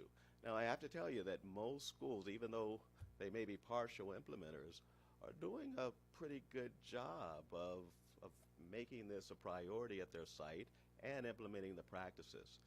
And if they need additional help, they can call our office and we can send one of our staff there to provide that assistance. So it's going okay at those schools, but not nearly as structured and coordinated as it is at some of our pilots. Second question, Dr. Fulcher, is the SST process part of the restorative practice initiative? That's a real good question. So SSTs often recommend certain supports and interventions for students. They could be tier 1, 2, or 3 supports. I think most teachers or most members of the SST know that restorative practice can be used to intervene with some of the issues that may surface at a site. So in terms of the content, yes, there is familiarity. In terms of the structure, however, what we're hoping to do is build many of those practices, those principles, into the SST. And it is in some places. As a matter of fact, in a couple of districts, they have the SARP hearing is structured to resemble a circle. Staff meetings in some cases are run in a circle. So there's absolutely no reason why the SST process structurally can't be adjusted, again, depending on the needs of that school, so that it's more restorative and structure than some other places, but contextually or the context of the practices, the content of the discussions. I think our staff knows that those interventions or some of the interventions they could offer are restorative. Thank you. That's all I have. Thank you, Mr. No? Anyone else have? Yeah. Yes, I have a question. Actually, it's for you, Maria. Congratulations, by the way, being nominated. But I'm just curious. You know, you have your judges in your court, and then after the judgment is issued, is there repercussions from these kids that say wait outside and say, "Hey, come here, judge, I got something for you"? Yes. So, we hear we hear their story. We hear the witness, maybe the parent comes and speaks, and then they step outside and the students decide what the agreement, what the contract is going to be. How are they going to repair the harm? How are they going to make the community safer? So there's usually, it's a 3-step process, and the other student waits in another room outside, and then they come back, they read the agreement and ask them, do you agree to this? If they agree, they have 30 days to complete it.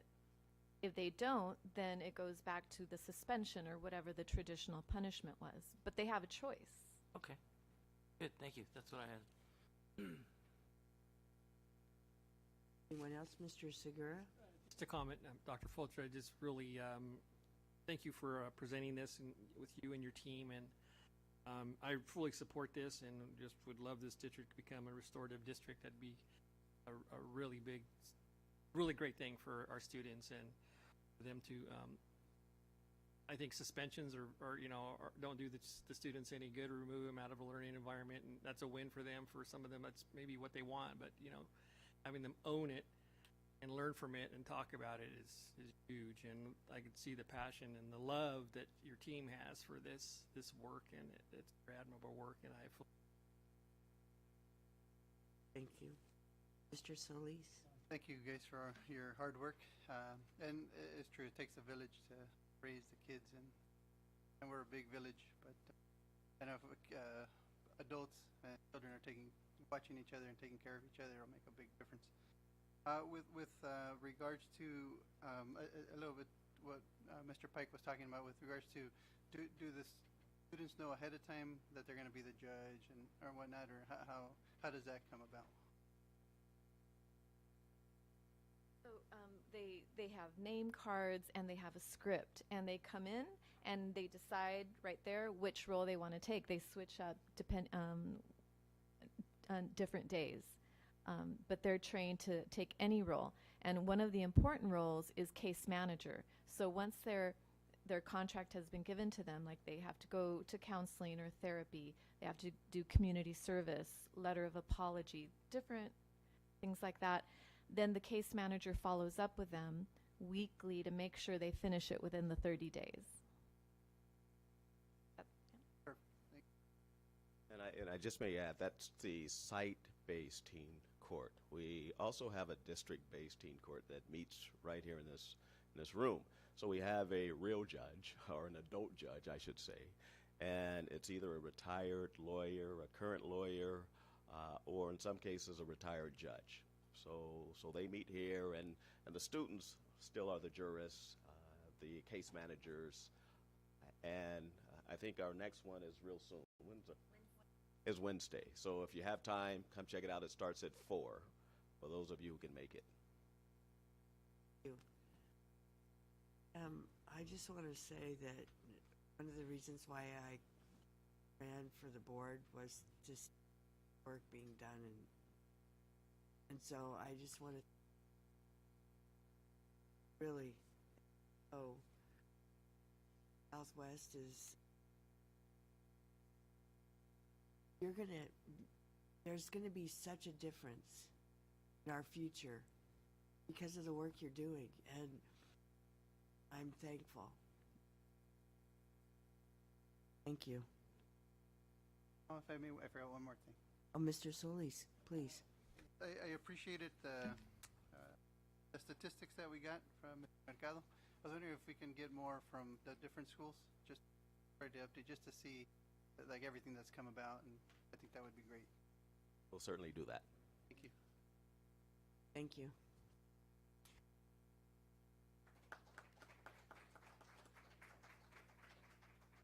That's why I started clapping. I don't know what else to say but to clap. It's because the work is extraordinary, And the people doing the work are extraordinary, and it's just goal 2 is important, as is goal 1, but they all relate, they all connect, and we know that it's about the heart and the mind, and so it's the only way they're both going to work well. And so that's what we're doing. We're trying to connect them. We really appreciate the work and ripple effect that is happening.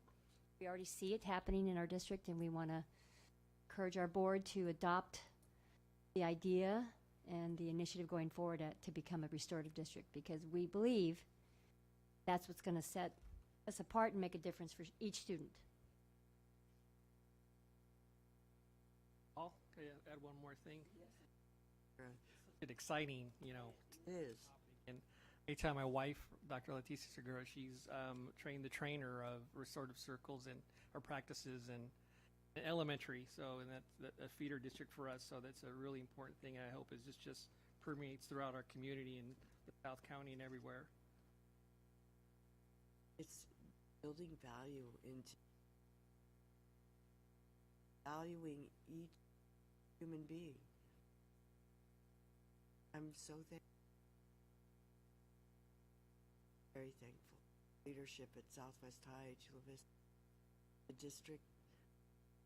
I just want to, I know it's going to grow. I can't wait to see the future. Thank you.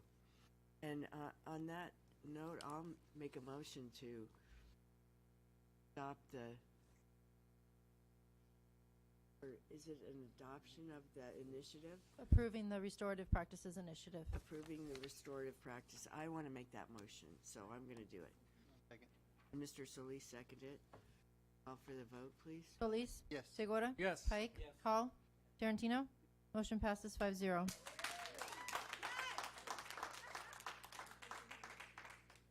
Do that.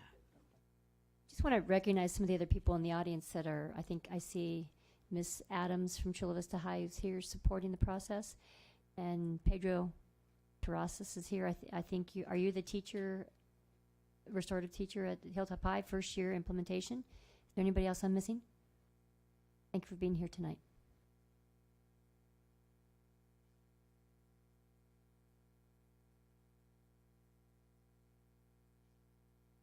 Madam President, a break? I hate to keep people late, but we're going to take a 10-minute break. Thank you.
Was that good?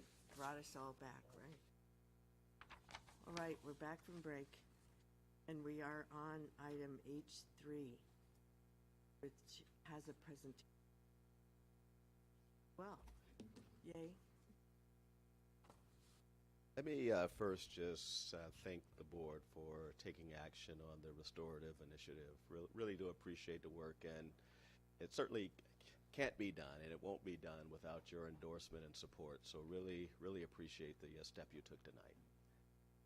So we're going to change gears, and each year, as some of you may know, you may entertain calls, you may get emails from different constituents asking about 504 plans. What is it? How come my student isn't receiving services? How does my kid get support? So what we want to do today is give you kind of an update, a summary on what 504 means and what kind of support we're providing to our students across the district. So I want to introduce our student support team. You heard about one earlier this evening. She was one of the authors of the article. I have an incredible team if you haven't figured it out. So just happy to have Ms. Pickles and Ms. Dugan here to share with you some of the information they've collected around the Section 504s in this district. So, Sonia, you want to come on up and get started? Hi, good evening. It's great to be here and share this topic of Section 504 with you. I think as part of our goal as a department of the Equity, Culture, and Student Support Services department is to provide equitable practices and services to all of our students. And Section 504 actually does that. So it's an epitome of equity. Okay, so when we think of our student population, the majority receive services in the general education classrooms. Out of those, we have some students with disabilities, some that don't require any accommodations or services whatsoever because the interventions that teachers provide suffice. Then we have a group of students that do require a certain level of accommodations, and those are those students receiving services through a Section 504 plan. But then you also have a group of students with disabilities who required more of a specialized instruction. So that's the difference between Section 504 and students with IEPs. Nevertheless, they're all students with disabilities. Okay, and Section 504 is actually a directive from Congress, okay, and this is for all organizations receiving federal funding. We are to provide and to not discriminate against any student or adult, either whether in educational, in the workplace, that may have a disability. Okay, so what is the main goal of Section 504? It really is to protect, like I said, from discrimination, and really to provide a free and appropriate public education to all students, regardless of all the different groups, in this case, students with disabilities. And it is specifically for those students who have a physical or a mental impairment and that substantially limit, and the key word substantially limit one or more life activities. Okay, so many times it's confused with IEPs, so we want to definitely take this time to see how are they the same and how are they different. Okay, so the IEP is definitely required because of IDEA, and 504 is required because of the Rehabilitation Act. And it has been amended on the Americans with Disabilities Amendments Act, and we're always constantly updating and making sure that we are in compliance with the law. And as far as IEPs, like I said, they provide a specialized instruction, whereas 504, it's only accommodations. The IEP focuses on what the student is learning versus the 504 focuses on how the student is learning. Okay, and with IEPs, I know it says that the state receives additional funding. We know it's never enough to cover the services needed. Nevertheless, there is some funding that comes in. With 504, there is no state funding. Okay, nevertheless, we are held accountable if we don't provide those services to students. So that's very important. And with IEP, there are 13 identified handicapping conditions, whereas with 504s, it does not matter. It can be any disability.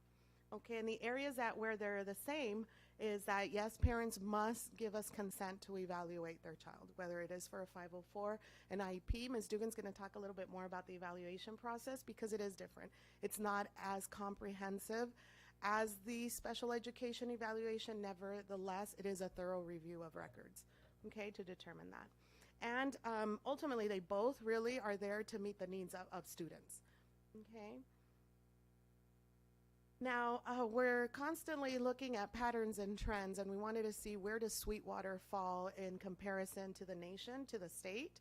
And nationwide, the students identified as having a 504 is 1.5%. Statewide, it's 0.7%. Here at Sweetwater, we've identified 3.3. So we do have an over-identification issue, right? Then we took it a little bit further and broke it down by trustee areas because we thought, you know, this would be interesting to share with you and what those numbers look like. So in order to compare apples to apples, we looked at percentages, okay, and we wanted to see where you stood against state and national averages, and even more so with our district. So as you can see, Area 3, I know it really stands out, you know, with 4.8%. And I know there are many questions probably as to why that is, and believe we're asking the same questions, okay, as to what that is. Based on national trends, absolutely there are some patterns, you know, with different ethnicities, and where white students are overrepresented when it comes to 504s, and Latino students tend to be underrepresented with 504s.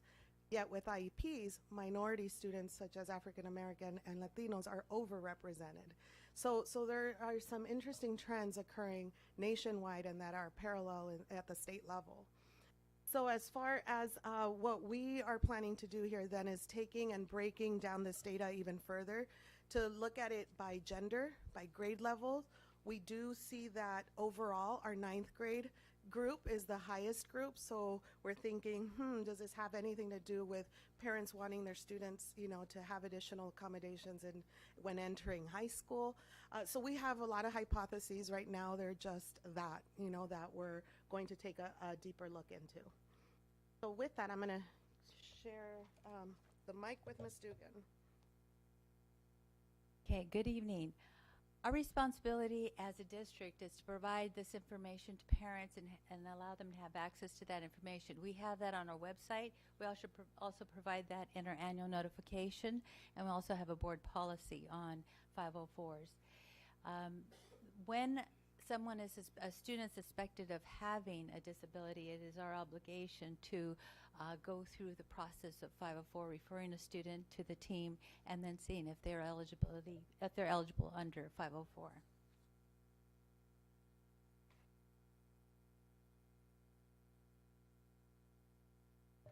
So the primary responsibilities we have is evaluation, having a meeting, and then placement of a student and the accommodations.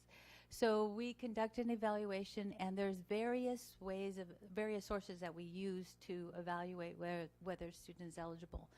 We can use assessments, formal assessments, aptitude tests, input from parents, students, if it's appropriate, from doctors, medical consultants, teachers. We look at behavior records, we look at attendance, grades, just anything that would give us a picture of what's going on with the student, where they're having difficulty, and seeing what we can do and seeing if there is an actual disability, either mental or physical. So those two have to either be, they have to be substantial on either one or more life activities, and I'll show you what that could mean because it's quite a long list of possibilities. In meeting, what we do is convene a group of knowledgeable people that know the student. Usually those are teachers, a counselor. If it's a mental disability, we bring in a psychologist. If it's a physical disability, we bring in the nurse. We have an assistant principal or a principal. Usually it's an assistant principal that leads that 504 and gets everybody convened and gets all the information and the input and the assessments together for that team. The next thing is placement or the accommodations. We have to determine, because if the student is eligible, what kind of accommodations do we need to provide a level playing field for that student so they can access the curriculum. So we usually get that input from teachers because they will be the ones implementing that 504, and they give us different, and the student and parent can also say what worked with them in the past if this is a continuing 504. Who's eligible? Again, you keep seeing these standard in quotes. It's determined whether in order to be eligible for 504, a student has to be either physically or mentally have a physical or mental impairment, and it has to substantially limit one or more life activities. And if you look at the life activities, it's just about everything that you can think of. Breathing, with asthma, lifting, sitting, thinking, moving, learning, interacting with others. It's a non-exhaustive list. They didn't want to limit themselves as far as this law, so that allows for anything that would impact a student, a major impact on a student, and a life activity that would be important in a classroom, or that would be an impairment to that student and their learning. Students with disabilities who are eligible, these are all types of either conditions or disabilities, but again, it's not an exhaustive list. There's plenty more, and these are just examples. So again, to determine whether student qualifies, the multidisciplinary team has to answer 3 questions. Does the student have a potential limiting mental or physical disability or impairment? And 2, does this disability impair a major life activity? And then the 3rd question, is the degree of the impairment or disability substantial? And that's important. Those are the 3 things that would make a student eligible. This is hard to read, but it's the process that you go through from the referral stage. And the referral can come from teachers, it can come from advocates, counselors, admin, parents requesting, even students if they're advocating for themselves, and that can start the process of the referral to 504. The student is given rights, and parents giving the rights to the student, what the rights are, what the process is, and also if there's evaluation, to get permission from the parent to evaluate that. Then we examine all the data. Like we said, we take them from various sources to look at what kind of disability the student has, or if they do, and if they're eligible. And then we determine the qualifications of services. If a student does qualify, that's when we provide the accommodations. But if a student doesn't qualify, what we do is inform the parent and then provide them some kind of intervention to help where the parent feels that the student is struggling, so that we can assist them in their educational process. And then the last is to make sure that it's signed, there's an agreement, and then we explain the grievance process to the parent, and monitor and make sure that 504 is implemented with fidelity. That's real important. And then also to revisit and revise annually, and then over 3 years, to see if a student also is, sometimes parents terminate a 504 because it's no longer needed, and then others will go year to year. So again, this is a summary of the process, the referral, the eligibility, and this kind of just gives you a real graphic on what it looks like. And then you can see that you review it annually, and then you can review the eligibility every 3 years to make sure the student's still eligible for that 504. So as far as next steps for us as a district, since this is definitely an area, where we have some work to do. We want to make sure that we're looking closely at those averages, and that we are identifying and supporting students that need it, and those who we potentially over-identified. Why did we do that? And do we have other supports and services? Because they came to the table because they needed something. Was it a 504 though, is the question.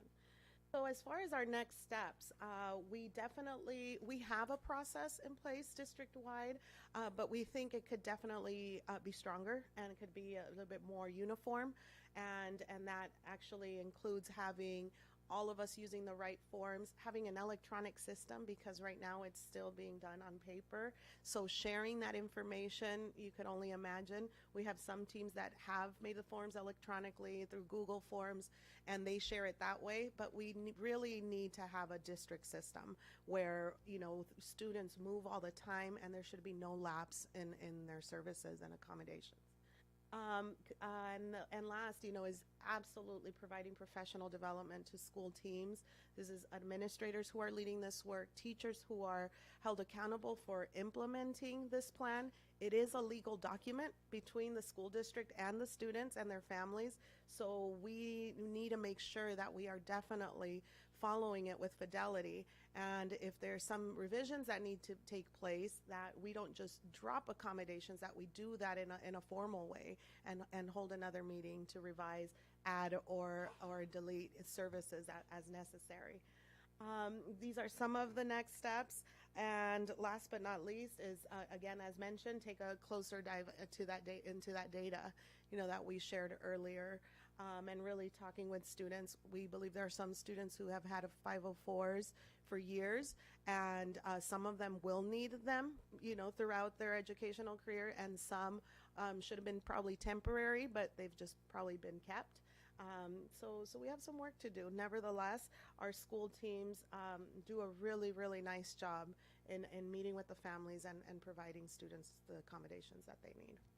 Okay, and actually, we're on to our last slide, and it really stands true. Some kids need special education, and others need something special in their education. And that's, you know, if we provide our educators the right tools, you know, to support our students, we truly believe this can make a huge difference. There's another quote that even the simplest tools can empower people to do great things, and we truly believe that. It's just making sure that people are fully aware of what those tools are. Okay, thank you very much. That's it for us. Thank you.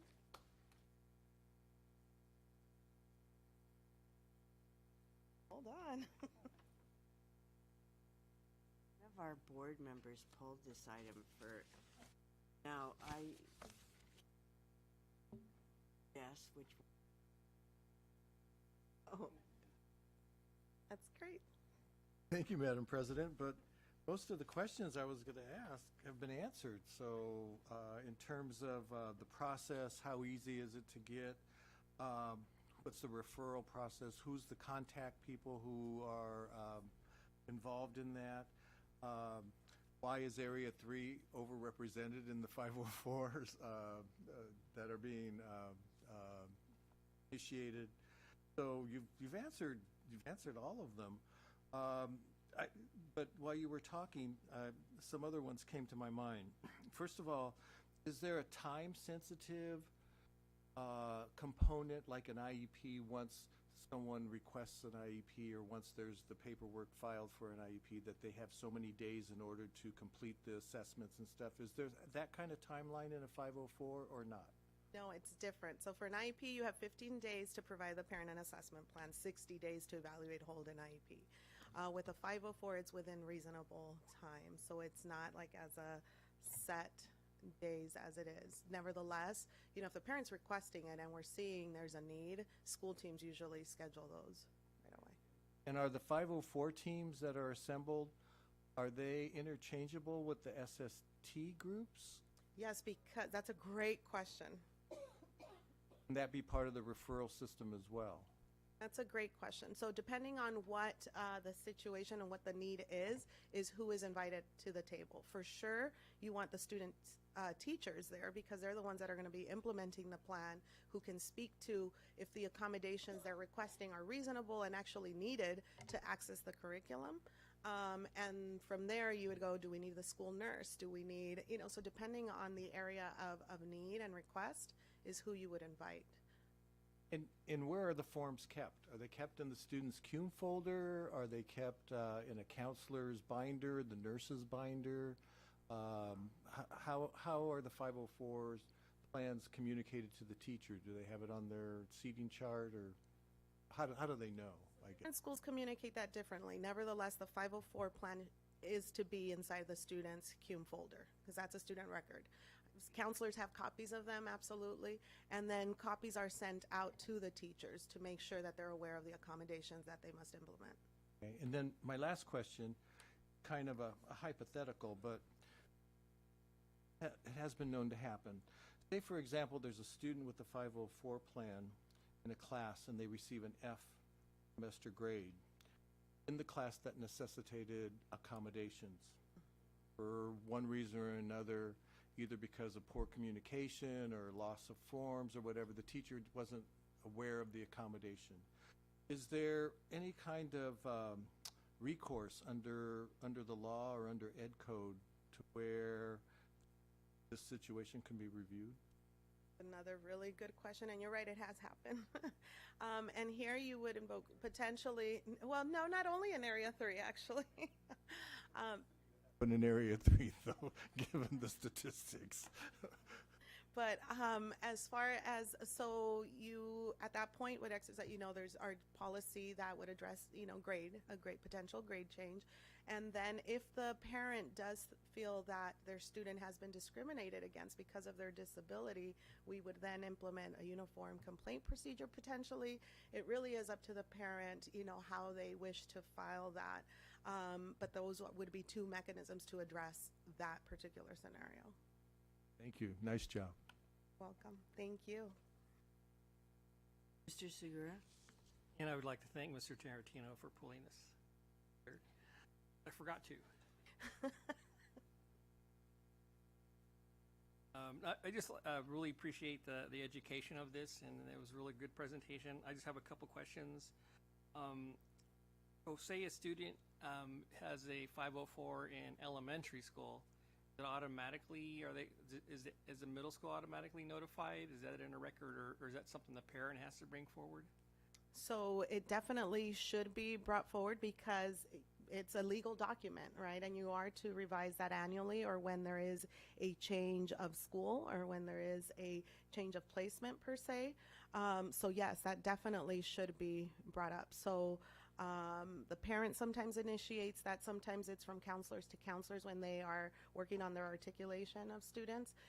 They mention who are your students with IEPs, students with 504s, amongst other student groups, but that is one that they reach out to.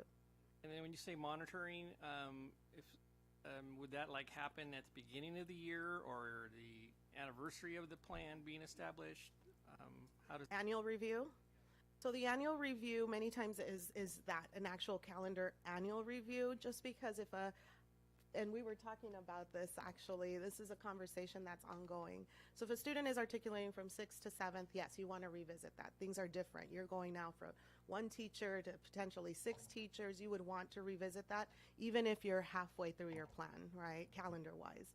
If you're going from 7th to 8th, and your annual plan was created, let's say, in December, there would be no need to actually hold another one right at the beginning of the year. So you can wait until December, unless new things are coming up, classes are more demanding, or things are occurring that the parent requests a meeting earlier. Absolutely, it can be held. And Mr. Segura, each student with a 504 plan has a case manager, and that case manager is responsible for monitoring the plan. Okay. And meeting with that parent when they request some sit-down time. Thank you. And then in regards to, Mr. Tarantino's area, maybe they're at an appropriate level and the other areas are on the low side. Maybe that's where everybody needs to be. I don't want to say that they're over identified. Yeah, and I think, and another question I like to ask is, how does a parent become aware of this? And I think that maybe people over on another side, a certain area, might be more aware of plans, their availability, and I know it's a lot of work and a lot of money, but it happen. But it's something obviously we have to do. But just how is a parent to know that if junior one need help, this is available for them? Is it like advertised? I don't want to say advertised, but how is it made aware to So it's shared through our annual notification. That's one place. Another place is through our department's website as far as, supports to students. And every school's page should have actually some section in making reference to the different supports offered by the school. Is it advertised, this is what 504s are? I don't believe so. I do think that that's one area, and part of the professional development is with our school teams, that we do inform, our parents just of the options and services that are available. Again, that state average is less than 1% though. So then we also don't want to, we need to be careful, with what we do, because we have other venues and avenues and structures like our SST team that actually provide those supports and services as well. Thank you. Absolutely. Thank you. Thank you. I think one of the questions I would have, and I get that we provide the information, because if not, we would be on the wrong side of the ed code and federal law, right? But when you do your professional development like that, and a parent, I think I would talk about with teachers, when a parent asks more than once, or if they student seems capable but they're underperforming, and the parent says, well, he just focus, he can't focus, he can't focus, and they hear that over and over, they have an obligation to help that parent understand what and I think that sometimes that just doesn't happen because maybe the teacher doesn't understand it, or because it is one of those things that there is no funding attached. Of course. Nevertheless, I think our moral imperative is that, but I think what happens is the reality of it is not every parent knows that what their kid is telling them is something that is a flag that a teacher should know. And I think a parent, I would rely on a teacher to help me understand that. I think that's a real important piece. Absolutely. Have with school leadership and with. Absolutely. And when they do say it, that will help. I think it's part of a bigger picture here. We're also embarking in this multi-tiered systems of support, where we feel if we truly strengthen our tier 1 services and instruction and overall, we should hopefully see fewer needs. Nevertheless, for 504s, it's very specific. If there's a physical, mental impairment that's substantially limiting a student from accessing their education, there should be no question about it. So yes, it comes with education for sure. Thank you. Thank you. Else? Oh, all right. Thank you. Good report. Appreciate the information. Okay. So now we're on to item page 4. Dora? The reason I pulled this was just to, I just think it's such a great idea to keep the social and emotional resources available with all the need in our district, and I really think this is a really needed support. That was it. Thank you. I pulled it as well, and my question was that the item talks about this being for K-6, so what teachers and who and how many and blah, blah, blah. Can you give me elaborate more on what's actually going on with this? Thank you. I'll be happy to. Dr. Fulcher. It does say K-6, but after reviewing the toolkit, as well as talking with the representatives from National University and Sanford Harmony, it was decided that the 6th grade lessons would align real well with what we need to do with our 7th graders. And so a kit will be made available for every middle school and quite possibly every 7th grade teacher in the district. The training, again, is free, and every training is roughly valued at about $2,500. So that training will take place, we're looking at probably during the break or after school. And one teacher, one seventh grade teacher from every school will be invited. They'll go back and talk with their colleagues and provide the supports and training to their seventh grade peers. And this is free, and it aligns with our essential elements. So we want to introduce more SEL, social emotional learning, to staff, teachers across the district.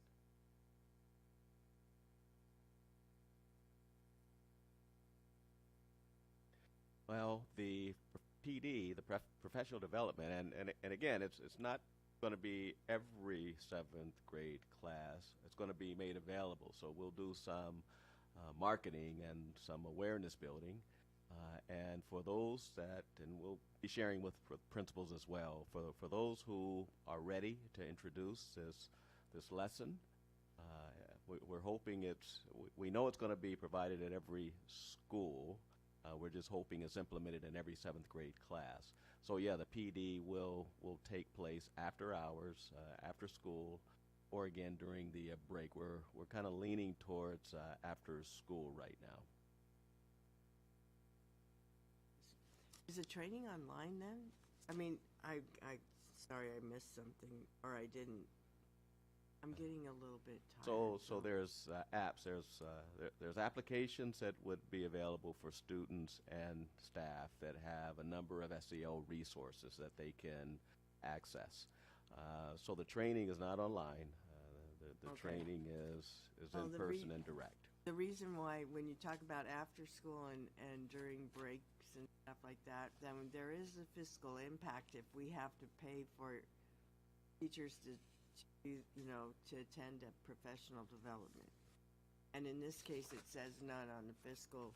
Again, I think we had an item earlier where it said none, but there would end up either being a substitute cost, an extra time cost, or at minimum a fiscal impact, because you have to have staff making claims for reimbursement. So that is a cost. I think items, even at minimum costs over time add up, and so I would request that these be reviewed by our CFOs, until she gets a sense of what is a fiscal impact and what isn't, so that everybody's on the same page, and that the board items are clarified in that respect. So we'll be meeting with the National University folks and probably solidify what the training will look like. We have a few options after school and during the break or two. So as soon as we solidify that, we'll certainly talk with the CFO if there's a fiscal impact. Yeah, and I'm sure that this will be minimal, but I just am pointing out as a fact that things like this do carry a cost. So I think that system needs to be, and I believe our CFO, Jenny Salked, who's here for her first solo meeting as CFO. Welcome. I look forward to that, because I think that is important, that we keep a handle on those costs. So thank you. Sure. And I'm glad we're doing it too. Don't let me. I do get a little bit of the the fiscal side caught up on that, but I'm glad that we have this coming forward. Thank you. So I'll entertain a motion if that's all the questions. No one else had any questions or comments? I'll entertain a motion to approve item H4. I'll make that motion. Second. I have a motion by Segura, second by Solis. Would you call for the vote, please? Solis? Yes. Segura? Yes. Pike? Yes. Hall? Yes. Tarantino? Yes. Motion passes 5-0. Now we have item A1. That Mr. Tarantino, okay, one? Page 3 only. Yes, Madam President, just page 3. In reading the services that are going to be provided by the Parent Institute for Quality Education, I'm wondering if this is a duplication of effort, because the things that are outlined in the analysis or in the description are basically what counselors do. And we're paying $6,000 for, I think, a duplication of effort. And I'd like some clarification on that. Ms. Alvarez? Good evening. So counselors do provide maybe a once or twice a year overview for parents of some of these elements. With PICE, with the Parent Institute for Quality Education, it is actually a series of 10 to 12 week lessons that they go through with the parents, where on a nightly basis for 2 to 3 hours, they're reviewing those elements. So I've attended in the last 3 years the graduation ceremonies at least 5 different schools. And what it does, it really provides about a 60-hour course for parents that empowers them to become strong advocates for their children in education. Our system is difficult to navigate for those of us who are educators in some instances. And so what this program does, it provides it to them in their language, in their native language. It provides culturally responsive curriculum for them and engages the parents really to learn about the system, understand the system, be able to navigate and support their students. So it's different from counselors who their main role is really to ensure that the students receive the information and inform and support parents, but their primary goal is to support students. This is focused on parents. Follow-up question, if I may, Madam President. Is the 60-hour curriculum, how do I say this? Is it in line with rules and regulations of courses? Let me give you an example. There are certain requirements to be considered to go into AVID. So at the beginning of our term, we heard a bunch of members of the community come forward and say, well, the counselors are blocking my student. I want my kid to be an AVID, and the counselors are saying, no, they can't go into AVID. And there are certain requirements for a student to be considered to be an AVID. So I guess my question is the information that's presented in these classes, is it in line with or in consultation with what counselors do and what they know in terms of course placements? So I believe they are aligned. This is also a partnership, so this doesn't happen alone. When I was a principal and I had PK at my site, my counselors and I would actually go and attend the meetings. And so we would know exactly what was going on. Our counselors would also present. So for example, if we were going to do the A through G requirements, the instructor would review and have a presentation, and then we would go and align and show them, for example, a transcript, how to read it, how to apply if it qualifies, if a course qualifies for an A through G course. So they are very much aligned. We do have our teams and principals that work directly with the personnel that are on site. Overall, as I said, with the 5 graduations that I've attended with over 60 people involved in each one, it's a very positive, empowering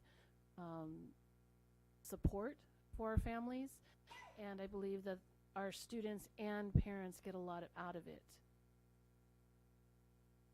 Thank you for the clarification. You're welcome. And I have a follow-up question.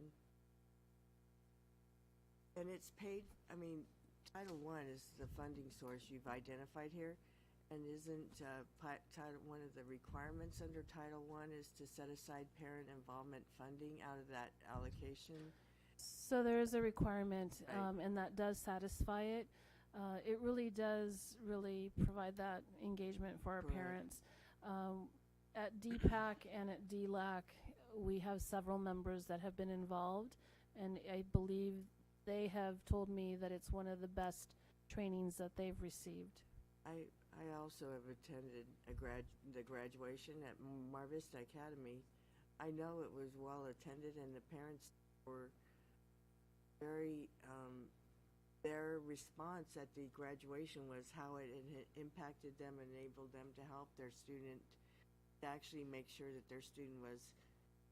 They understood how to, help them along the pathway to college, whereas they wouldn't have, not being graduates themselves, and some of them might have been. It helped them navigate that system. I know that it would have helped me if I'd ever attended it as a parent. So, I think it has some value for parents. Definitely. Thank you. Did anybody else pull this? All right. So if that's all, the questions on item A4. A1. A1. Oh, darn. A1. I'll entertain a motion to approve. Page 3 only. Oh, well, we're, okay, page 3 only. I mean, I wouldn't have known that we're only pulling page 3 if you guys hadn't said that, but I'll just say, I'll entertain a motion to approve item K1, page 3.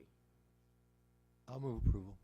Second. I have a motion by Tarantino, a second by Solis. Would you call for the vote, please? Solis? Yes. Segura? Pike? Hall? Yes. Tarantino? Motion passes 5-0. All right, we have item K3 pulled by the public. I have one speaker, Stuart Payne.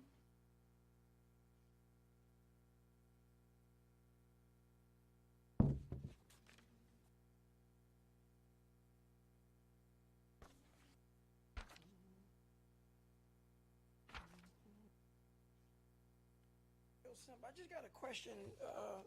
All of you are going to the same event.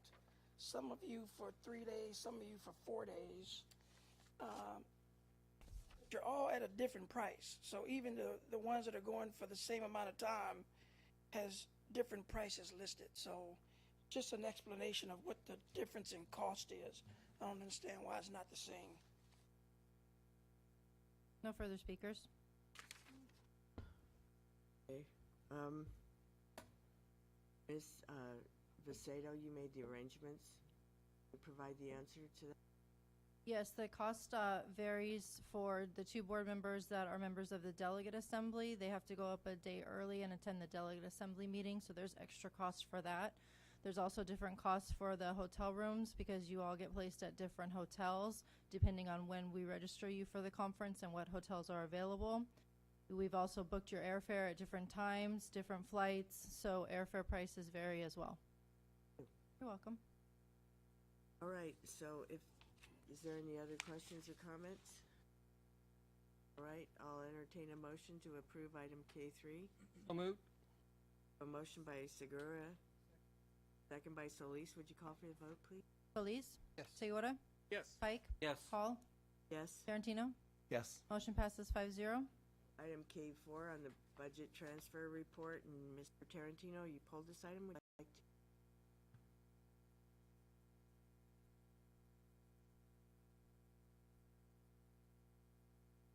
Thank you, Madam President. Yes, I had a question, and welcome, Dr. Just like you have problems with Ms. Pangalanian, I'm gonna Evangeline, and I'm gonna have trouble with this name. Sakil. What's the difference between borrowing from various accounts and budget transfers?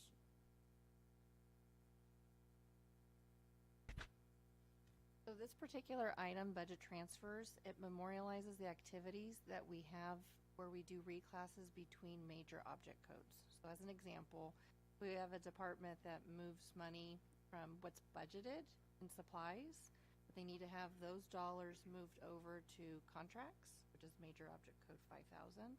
That's just memorializing kind of the movement between those accounts. That's what this agenda item is. Interfund borrowing, on the other hand, relates to cash. So when we have, as a district, obligations to make payroll, to make our obligations with our vendors, there's education code, and there's also resolutions that the board has approved in June of each year that permits staff to move cash from those particular accounts at the County of San Diego Treasury to make those obligations. But with that being said, Education Code does have stipulations that says if you borrow, interfund borrow, you can only take 75% of that particular fund cash balance, and it has to be repaid within the current year. And then there's another clause that if you borrow within 120 days, tail end of the year, you have the remainder of the next year to pay it in full. So that's two different budget, kind of is the day-to-day operations piece of it, whereas interfund borrowing relates to cash. Okay, and I'm assuming that both are within the law. Correct, they're both under Ed Code. So this agenda item reflects the Education Code, and there's also Education Code for the interfund borrowing. Okay, so there's no slush funding. No. Thank you. And the resolutions that the board takes action on every June stipulates the Education Code and actually identifies those funds that can be borrowed from. Okay, thank you very much.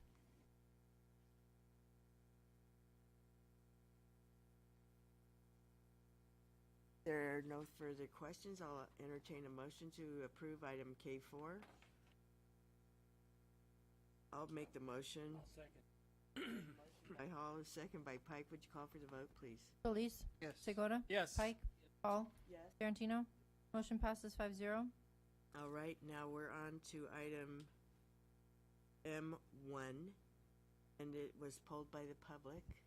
Have one speaker. Kathleen Cheers? I write my comments beforehand. I didn't want anyone to think I wrote this during the board meeting. I had the pleasure of attending the recent Facilities Subcommittee meeting. This meeting, under the superior leadership of Trustee Pike, along with the welcoming, attentive nature of Trustee Tarantino, once again proved to be well worth my time. Several members of the community also attended, and too were appreciative of the committee's work and welcoming, relaxed nature, as well as the willingness to listen to their concerns. The binder you have before you was shared with the community by Dr. Aguirre and Ms. Quirk.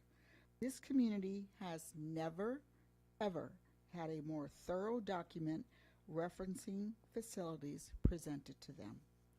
Any community member interested in a specific campus or the district as a whole will now have at their disposal a reference guide. Trustees, excellence should not only be appreciated but recognized. Ms. Quirk, she is so talented. Ms. Travers, Ms. Wilderson, Ms. Kieran, and Dr. Aguirre should be heralded not only by you but by the community for hearing our concerns, recognizing they had legitimacy, and for working diligently to thoroughly overhaul the department. Having levied all this praise on these individuals, it is imperative that you recognize the hard work of the members of the facility team. Additionally, let us not forget the new path recently named Director Malone has set us on. Once upon a time, work requests were based on popularity and kissing the ring. Now all schools are seen as equal and maintenance issues dealt with fairly. In closing, to all of us in the community, next time you're on a campus to see a gardener, a plumber, a painter, a custodian, an RSO, or a yellow Sweetwater bus, take the time to say thank you, for they are the people working hard to keep those toilets flushing, lawns mowed, kids driven safely, graffiti painted over, and students safe. I would also like to recognize the board and superintendent for the leadership they showed in their decisions to change course and steer maintenance and facilities in a more positive direction. Thank you very much. Thank you. Mr. Yeah, Cheers took a lot of my thunder away, but this is actually the book that she's referring to, and I just wanted to take time to thank and all of you people, because I know how much work went into this, how fast you guys developed this, and you probably burned the midnight oil several times, but I just wanted to thank you. It's an excellent guide. Like Mrs. Cheer said, if there's any questions, if you have a question about any of the schools, or it's right here. We appreciate it, and I thank you. That's why I pulled this item.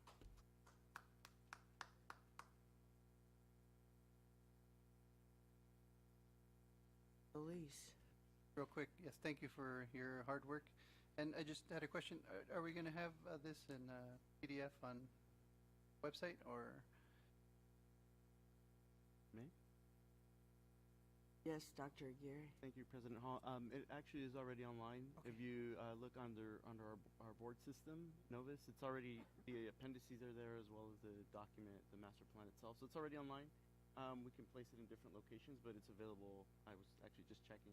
It already is available. And again, this is really a compendium of work, and it only adds to the work that we've been building over time. And this is, I think, the next step, the next iteration, and understanding that this work is never truly finished. This work is ongoing, will deteriorate, and so you're never going to reach a place that you can say we're done. It's really ongoing. It's addressing it through the maintenance side. It's addressing it through planning and construction. But the reality is this line of work, the work is never really truly done. But we posted it online. It's available for public viewing. Wonderful. Thank you. Dr. Janney? So I just went online and at facilities and operations, and then you click on departments. It takes you, and go to planning and construction. It's on that page, just FYI. It's not on the front of planning and construction. I mean, facilities and operations, but it is on the front page of planning and construction. Called Site Plan Master Plans 2018. We maybe put a shortcut key on the district website, I mean the main page of the district, so that people could click there and it take them to that. Because otherwise, sometimes, yeah, so that'd be great. Thank you. Anyone else? Other comments? So what are the highlights of the plan, Dr. Aguirre? So thank you for asking that. So the highlights are really, it's the work that was done. There were 4 architecture teams that fanned out across the district to really assess where we stood in terms of our condition, in terms of the facilities. What we came through was a document that really outlines the work that needs to happen site by site. All of our comprehensive high schools and middle schools are included.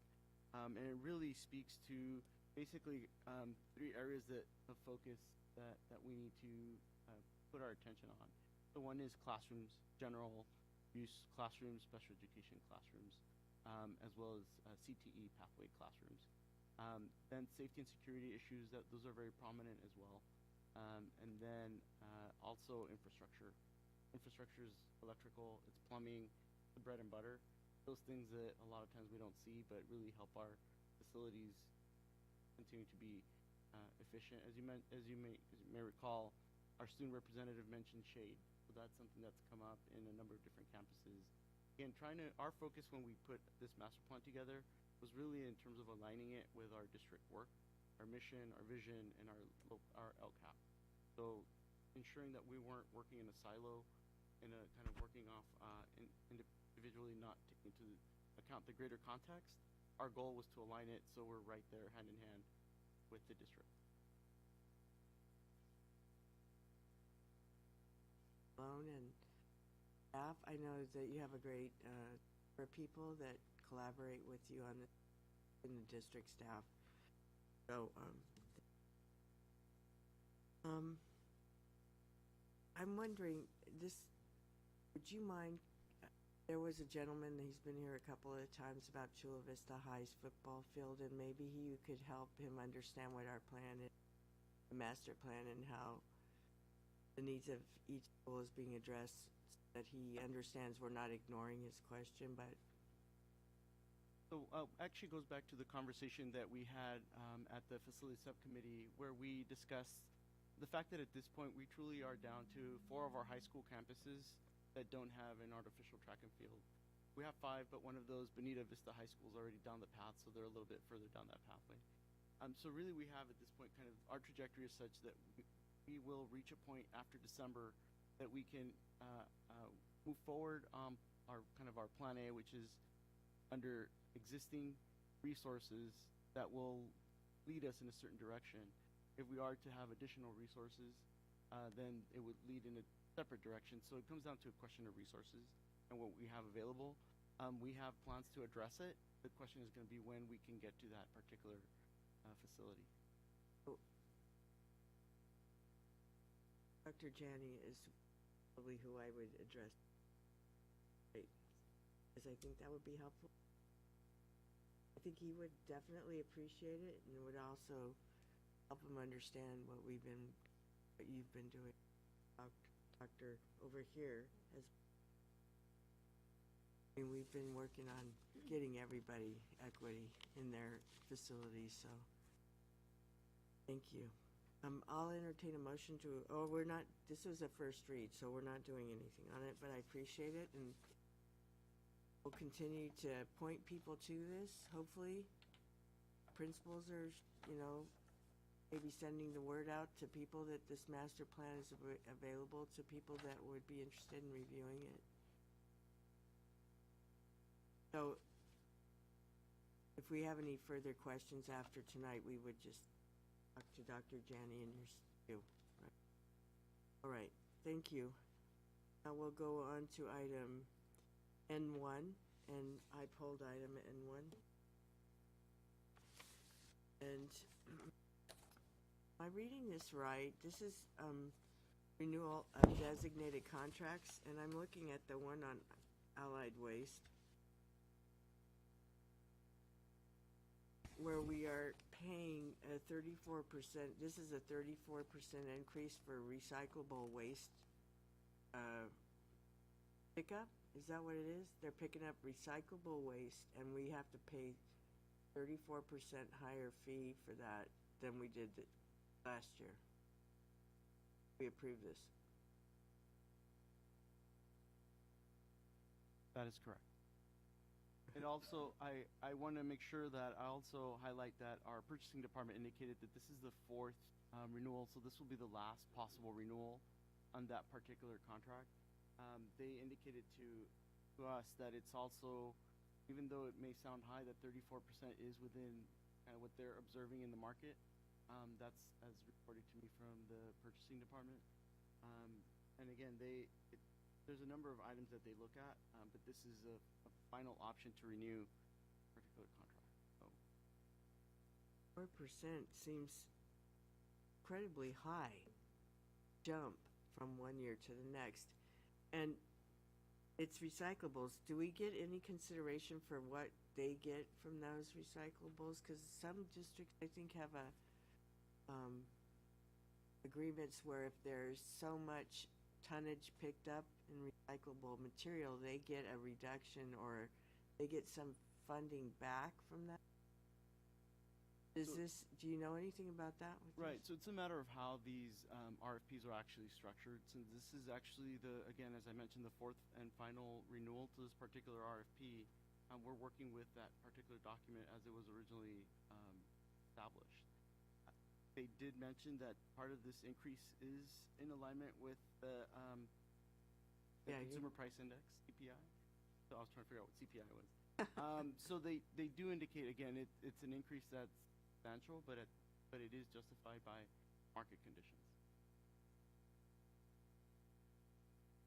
And I understand you're inheriting this from a prior 4-year contract. So before you worked here, this was I'm not sure that I'm in agreement with just approving a 4th year if we're, because they have the contract. But I don't want recyclable waste sitting around our campuses. So now we're in a. So the other item that's driving the cost as identified by the department is that they indicate that since there's been a change in the marketplace where China is no longer buying recyclables to the degree that they were previously, and it has to do probably with larger could it be with political the issues. tariffs And so because of that, the cost of recycling has actually gone up. They reference a number of articles that have been in local media recently as part of that overall context. So there's multiple things that are going on. So it could possibly, you all remember the toilet paper shortage from the 70s? Sugar shortage and the bread shortage? The prices never came back down after that, it seems. But unfortunate. The gas shortage, and nothing ever comes back down once there's a shortage or there's a jump in pricing. This could be really this could hurt us. road. So, wait. All right. All my questions. I'll entertain a motion to approve item N1. If no, oh wait, Mr. Solis, do you have a question?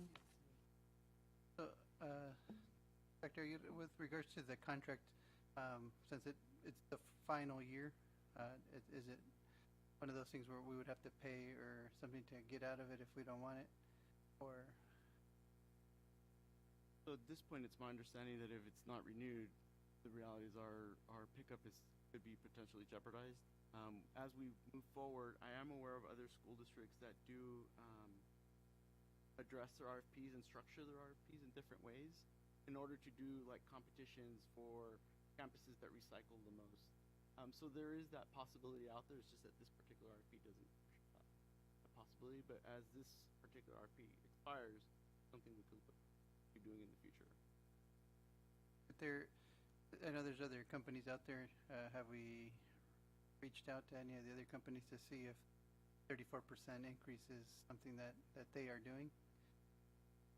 So that's not my understanding that we've done that. Again, it's an assumption that I'm making that the purchasing department move forward to renew this contract based on the fact it's the 4th annual renewal and then final renewal. So I can't speak definitively to that since I don't have that information.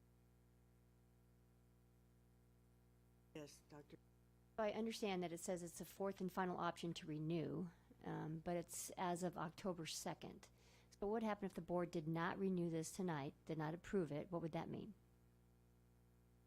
You would have to, the timelines to issue RFPs and RFQs are rather extended. So we would actually could potentially end up in a situation where we may jeopardize our ability to pick up our recyclables. There could be some type of, again, given the amounts, I don't think we could do anything other than renew at this point in time, given the constraints whenever we issue an RFP. So the negotiating period for this is done. You couldn't go back with the purchasing department and say, can we give it one more shot to talk to this vendor and see if they could bring it down?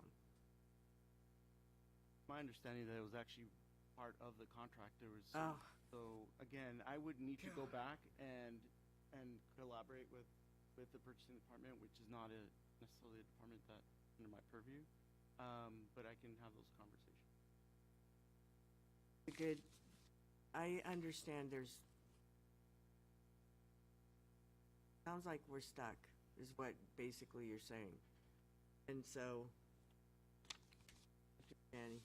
Even waiting until the next board meeting, 2 weeks from now, wouldn't make any difference. Again, given the timelines that are involved with issuance of an RFP, you have to actually have those RFP out for 6 weeks at a minimum to allow for it to be advertised. I don't see how we could meet timelines that are required under RFP. Real quick. Yes, Elise. So even with those 2 weeks of trying to find out if we can lower this with the actual company, is that a possibility maybe, or? We can negotiate with the existing contractor. That's in terms of issuing a brand new RFP, it's something I would No, hesitate I'm to talking about recommend. Negotiating this. I mean, it's worth a shot. I can collaborate with our purchasing department. I just want to make sure that I don't want to put them on a spot either, because we haven't had that conversation with them. With the purchasing department. Well, I think the CFO is over purchasing. Mr. Segura? Is there a chance you could go higher if we ask for? I mean, it's because it's 3% overall, and then I wonder what the breakout is, because the 34% is for the recyclable part of it. So I don't know what that number is. You know, if is that a smaller? I don't know, but it just really. And that's for 12. That's for a year. That is correct. Yeah. And for It all our includes all our campuses. schools, so it's like $28,000 a month for all our schools. If you Something like that, yeah. I don't know. We have how many sites do we have? 24 comprehensive sites. The 24 sites.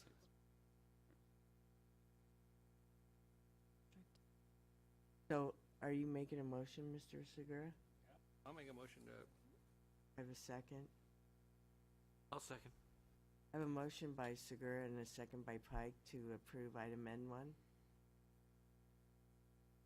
I'll call for the vote. Solis? No. Segura? Pike? Hall? Tarantino? Motion passes 3 yes, 2 no. All right. Seriously. Okay, so item P1 is the next one, and it was pulled by the public. Yes, I have 2 speakers. Kathleen Cheers?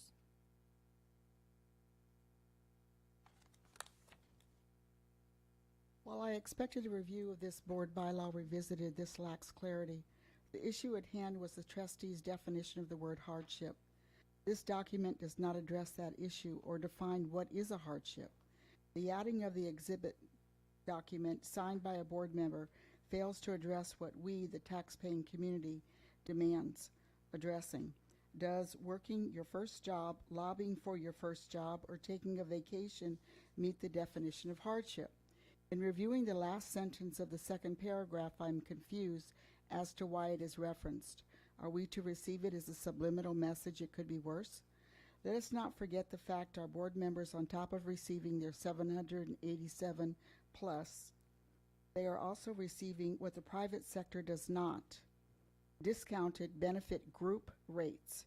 You are in fact receiving a group rate of one of the largest school districts in the nation. Most companies require you to be a full-time employee to earn benefits at their group rate package.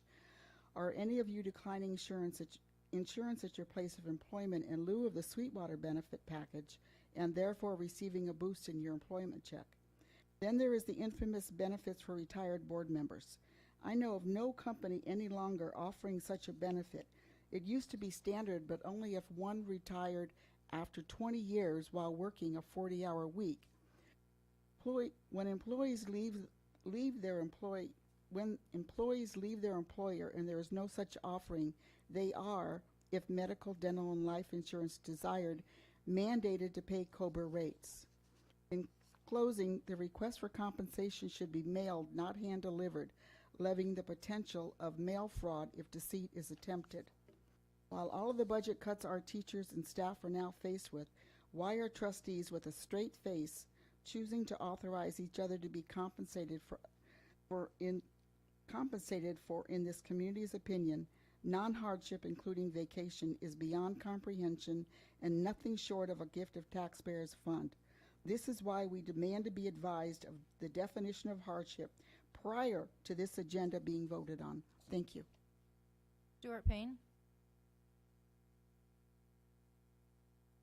Good evening again. Quite simply, this revision is not ready for approval. It says in paragraph 4, this bylaw has been revised to clarify when a board member may be paid for a meeting when absent. Yet it provides zero clarity on what a hardship is.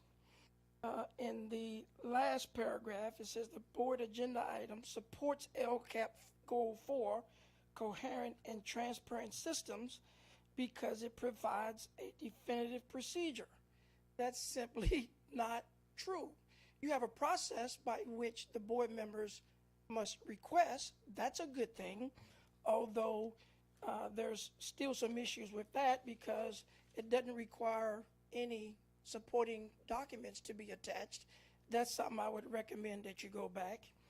But the real issue here is, what are you as a board identifying as acceptable hardships?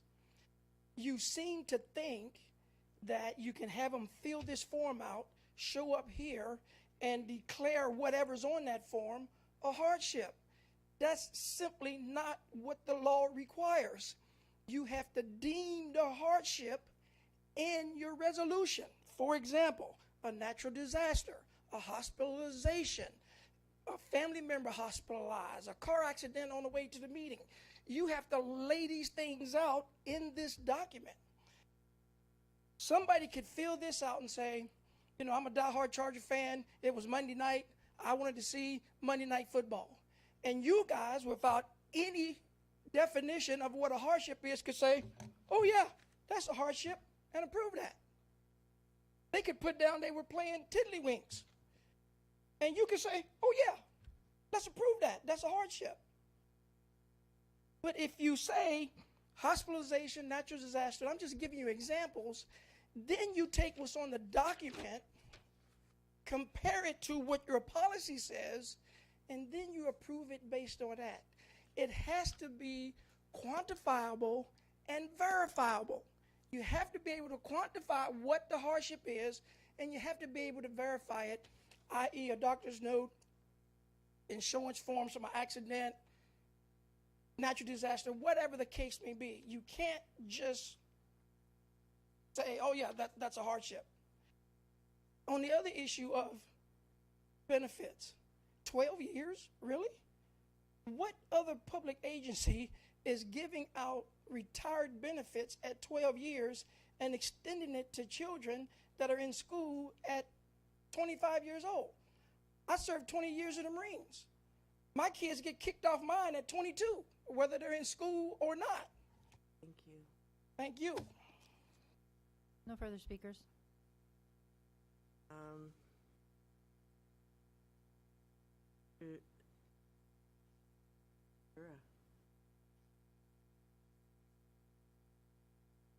Yes, I did. I'll just read a statement that I wrote. First, I would like to I would like to thank the members of the community for bringing this matter to our attention. I was elected and re-elected to this office on a platform of accountability, transparency, and community collaboration. And like all of you, I work hard to ensure our kids receive the best education with top-notch facilities and a valuable career path after graduation. That is why I was surprised to learn that that under a previous board process, if one of us misses a meeting, there was an automatic procedure to receive the payment, which occurred without a board member's requesting the compensation. And I did not request compensation for this last month's August. Actually, I have the check that I was given that has for 2 months. For that month. Which I still have and voided it out because it's not accurate, because I'm not going to request compensation for that for the last meeting in August, and I need it corrected. If you could pass that down. I missed a meeting due to attending a work-related function in Sacramento, where I advocated for possibly the next governor of California, where I advocated for apprenticeships, workplace safety standards, and safe high-tech school facilities, among other things. It was brought to my attention that I was to receive compensation for that missed meeting without my express request. This board action will correct, I believe this board action will correct and ensure the board members must now fill out a form to request compensation for a missed meeting, so it's going to be clear. While the rules only recognize monthly compensation for board meetings, we all know we do much to prepare for these meetings and digest, this is a small one, digest all the information that's in here the best of our abilities with the supporting documents. And we also attend countless community engagement meetings, advocacy meetings all over the city, the state, wherever we're at. And going forward, I will not seek compensation for a single meeting that I miss. So I'm happy to say that. And again, thank you for bringing this to our attention. Now let's continue to work for the benefit of our students with full accountability and transparency. Thank you. Thank you. Mr. Tarantino? Yeah, I had some questions about what constitutes retirement of a board member. And in terms of the benefits, well, let me state that, pardon me? I just wanted to make a statement that nothing on that policy changed except for the compensation piece or missed meeting. Correct. And I just wanted to also, no, on the policy. And I wanted to also state that, right, on the policy, see where it's lined out, that's what we changed. So, and I also wanted to state that our term limits are 2 term limits, so I don't think for what our policy is with retirements, nobody's going to get to 12 years as a board member, because this district, we've all passed term limits, which terms. But three of us were grandfathered in, so there is the potential to run for 3 terms. There is. It's probably kill us all, but.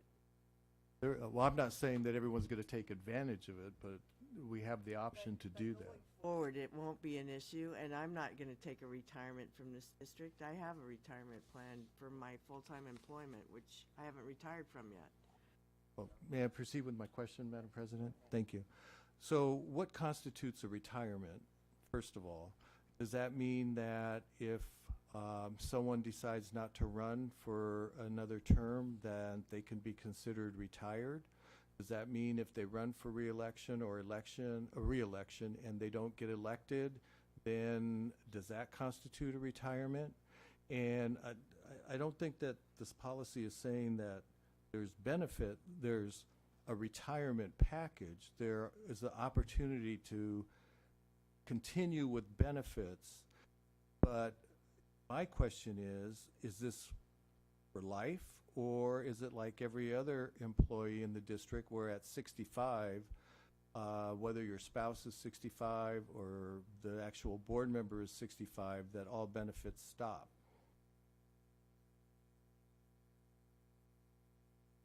So I'm actually going to have Dr. Glover and Ms. Vicedo respond to some of those questions. Can you respond to the question around retirement, please? Did you hear the question? Yes, I heard the question. Did you understand the question, I guess? Yes. Okay. But I did want to respond to the part about at 65, that's when you're no longer eligible for benefits for any of our employees. So regardless of your status as an employee at age 65, you need to transition on to another plan. Usually people move on to Medi-Cal and then Part B. Well, okay, after you no longer are an employee. Correct. Okay, as long as you're working. Yes, if you're an active employee, you're allowed to purchase benefits as long as you're an active employee and you qualify for benefits. Okay. Okay, so that settles that part. So the medical benefit is not for life, as it is in some districts. There are some districts that have those benefits for life. Okay. And then in terms of what constitutes a retirement? You would actually have to fill out a retirement resignation form to indicate that you're going to retire from the district after your board service. So if you choose not to rerun, if you run and don't get reelected, or if you're leaving for whatever reason, you have to actually fill out a retirement form to be considered retired. And does that count whether you leave in good standing or in poor standing? Do you understand my question? Don't know what would constitute leaving in poor standing. Indictment, things like that. That would be determined upon those specific circumstances. I have a question. Thank you. Some of the answers were about an employee, and a board member is not an employee of the district. We are? Yes, the board members are active employees.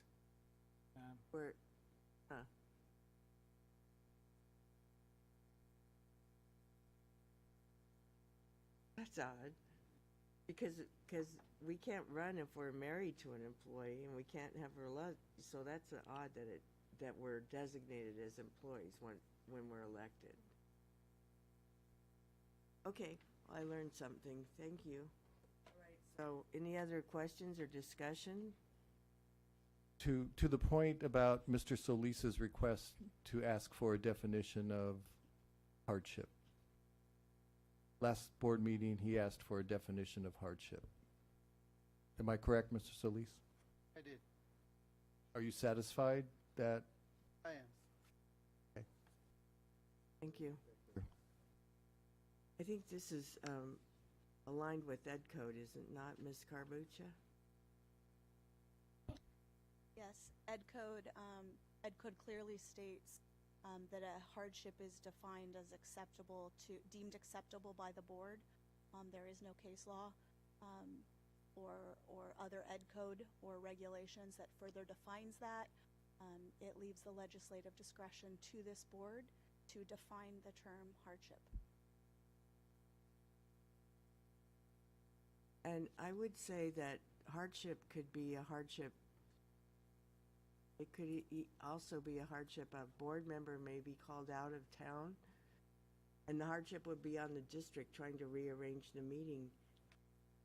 Correct? That could be a hardship.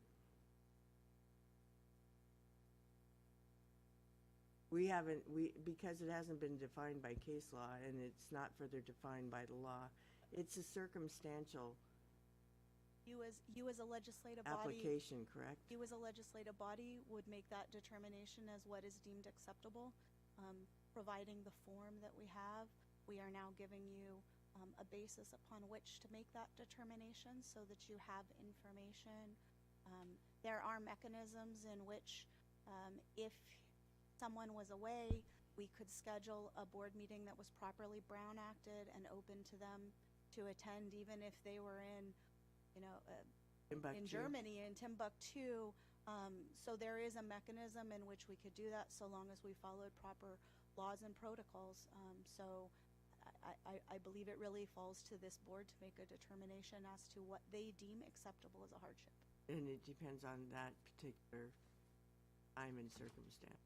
Again, it's a board definition. Right. So, I mean, it depends on what's happening for that particular decision, not general across the board. So that's why we're leaving it as stated in and matching it to the ed code and not further defining it. So if there's no other questions, I'll entertain a motion to approve item P1. Move to approve. I'll second.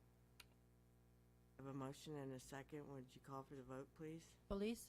Yes. Segura? Yes. Pike? Yes. Hall? Yes. Tarantino? Yes. Motion passes 5-0. All right, so now we're on to what? 3. F3. Mr. Tarantino? I would wish to withdraw F3. Okay. I would like to, what do I have on F3? I'll, I don't need to say anything on it.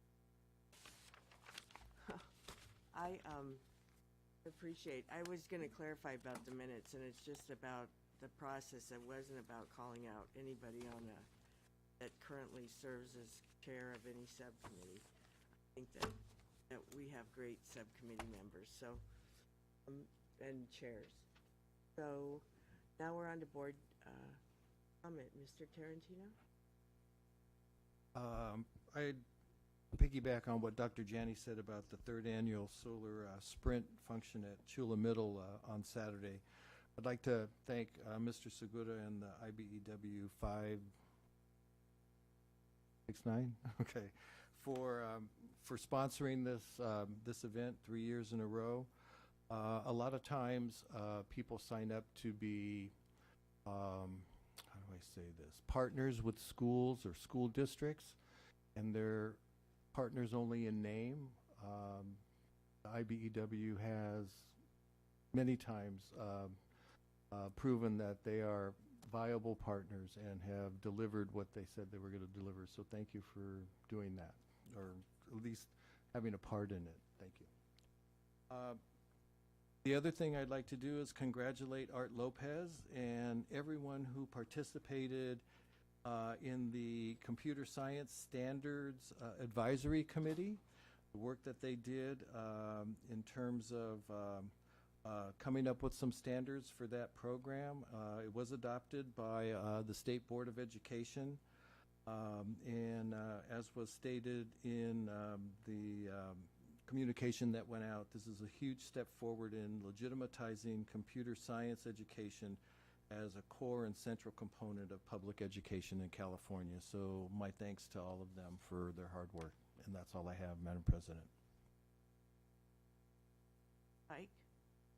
I just wanted to, again, thank the staff for coming on Thursday. I think our subcommittee meetings are much letting the public come in to interact so they can understand what you guys are doing, and there's not, we're all in the circle, you might say. And I think it's helpful. It's helpful for us, Frank and I, and it's helpful for you because you get to know these wonderful people, and you give us good insight, and it all worked out real well. So thank you for attending. That's all I have. Thank you.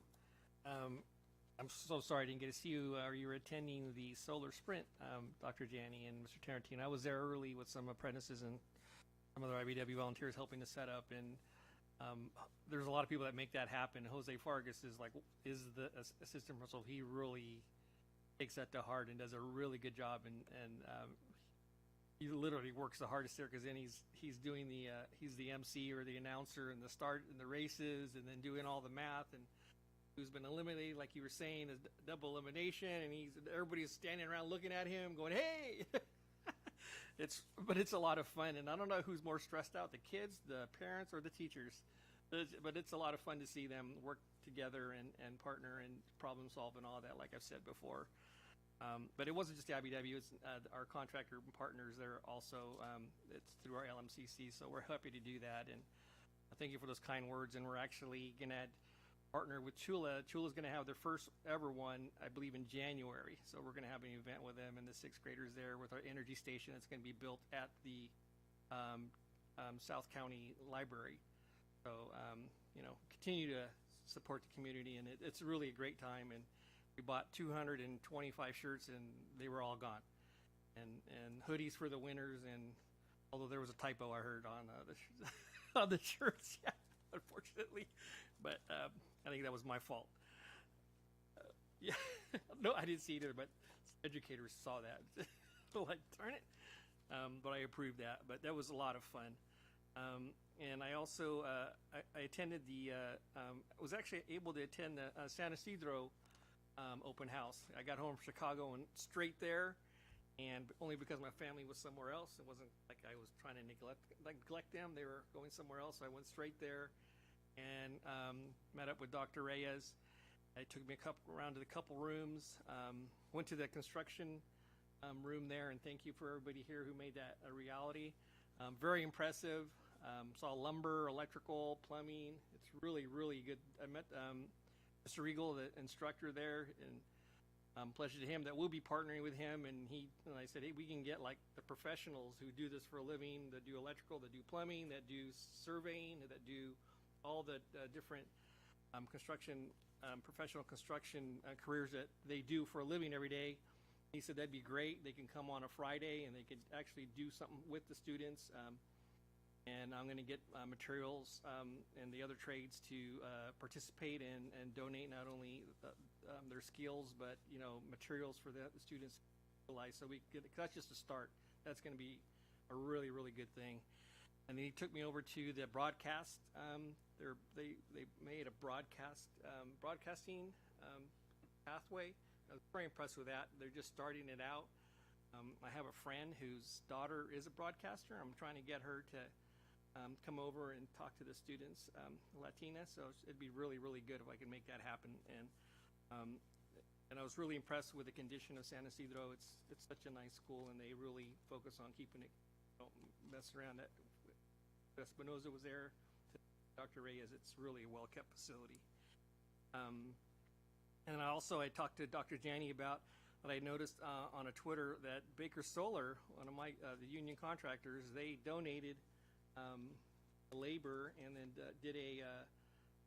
provided the eco-engineering students with an array that they installed on their barn. I have to go over there and check that out. That was really at Southwest High. Yeah, I thought that was so awesome. It is awesome. I remember talking to Xavier about it a couple years ago. And of course, I was going through LinkedIn, and who pops up? Xavier. He was a panelist. Not surprising, right? On creating a robotic class or venture in Tijuana for that region. So in that area. Yeah, TEDx. He was a TEDx speaker. He's still doing amazing things as our student, but that was really, really cool. And that's it. Thank you very much. Mr. Solis? Thank you. So just wanted to thank the staff for their hard work and everything. And also congratulate Mr. Art Lopez, like Tarantino, for his computer science standards. Great job on that. Thank you.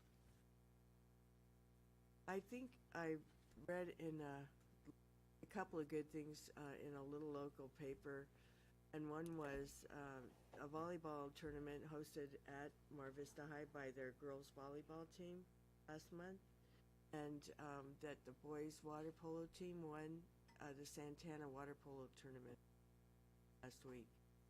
So those are two good things going on at Mar Vista High Sports. And I read a really good article about the football coach at Southwest High, and what he's doing, building that program and really building, it is a heartfelt work doing that and trying to change the mindset from soccer, because they've been a soccer school. Well, that has been the push. But I'll tell you what, those kids and their basketball team, their water polo team last year, they've done some amazing things. Sports at Southwest High, they're doing great things with their eco engineering program. I tell people all over about that. And the restorative practice, you saw that tonight. Great things at Southwest High School. That the kids coming up from Southwest welcome, and the partnerships that were started by Xavier with the robotics and trying to mentor kids in the middle school and that area will only works being. And with that, we're adjourned.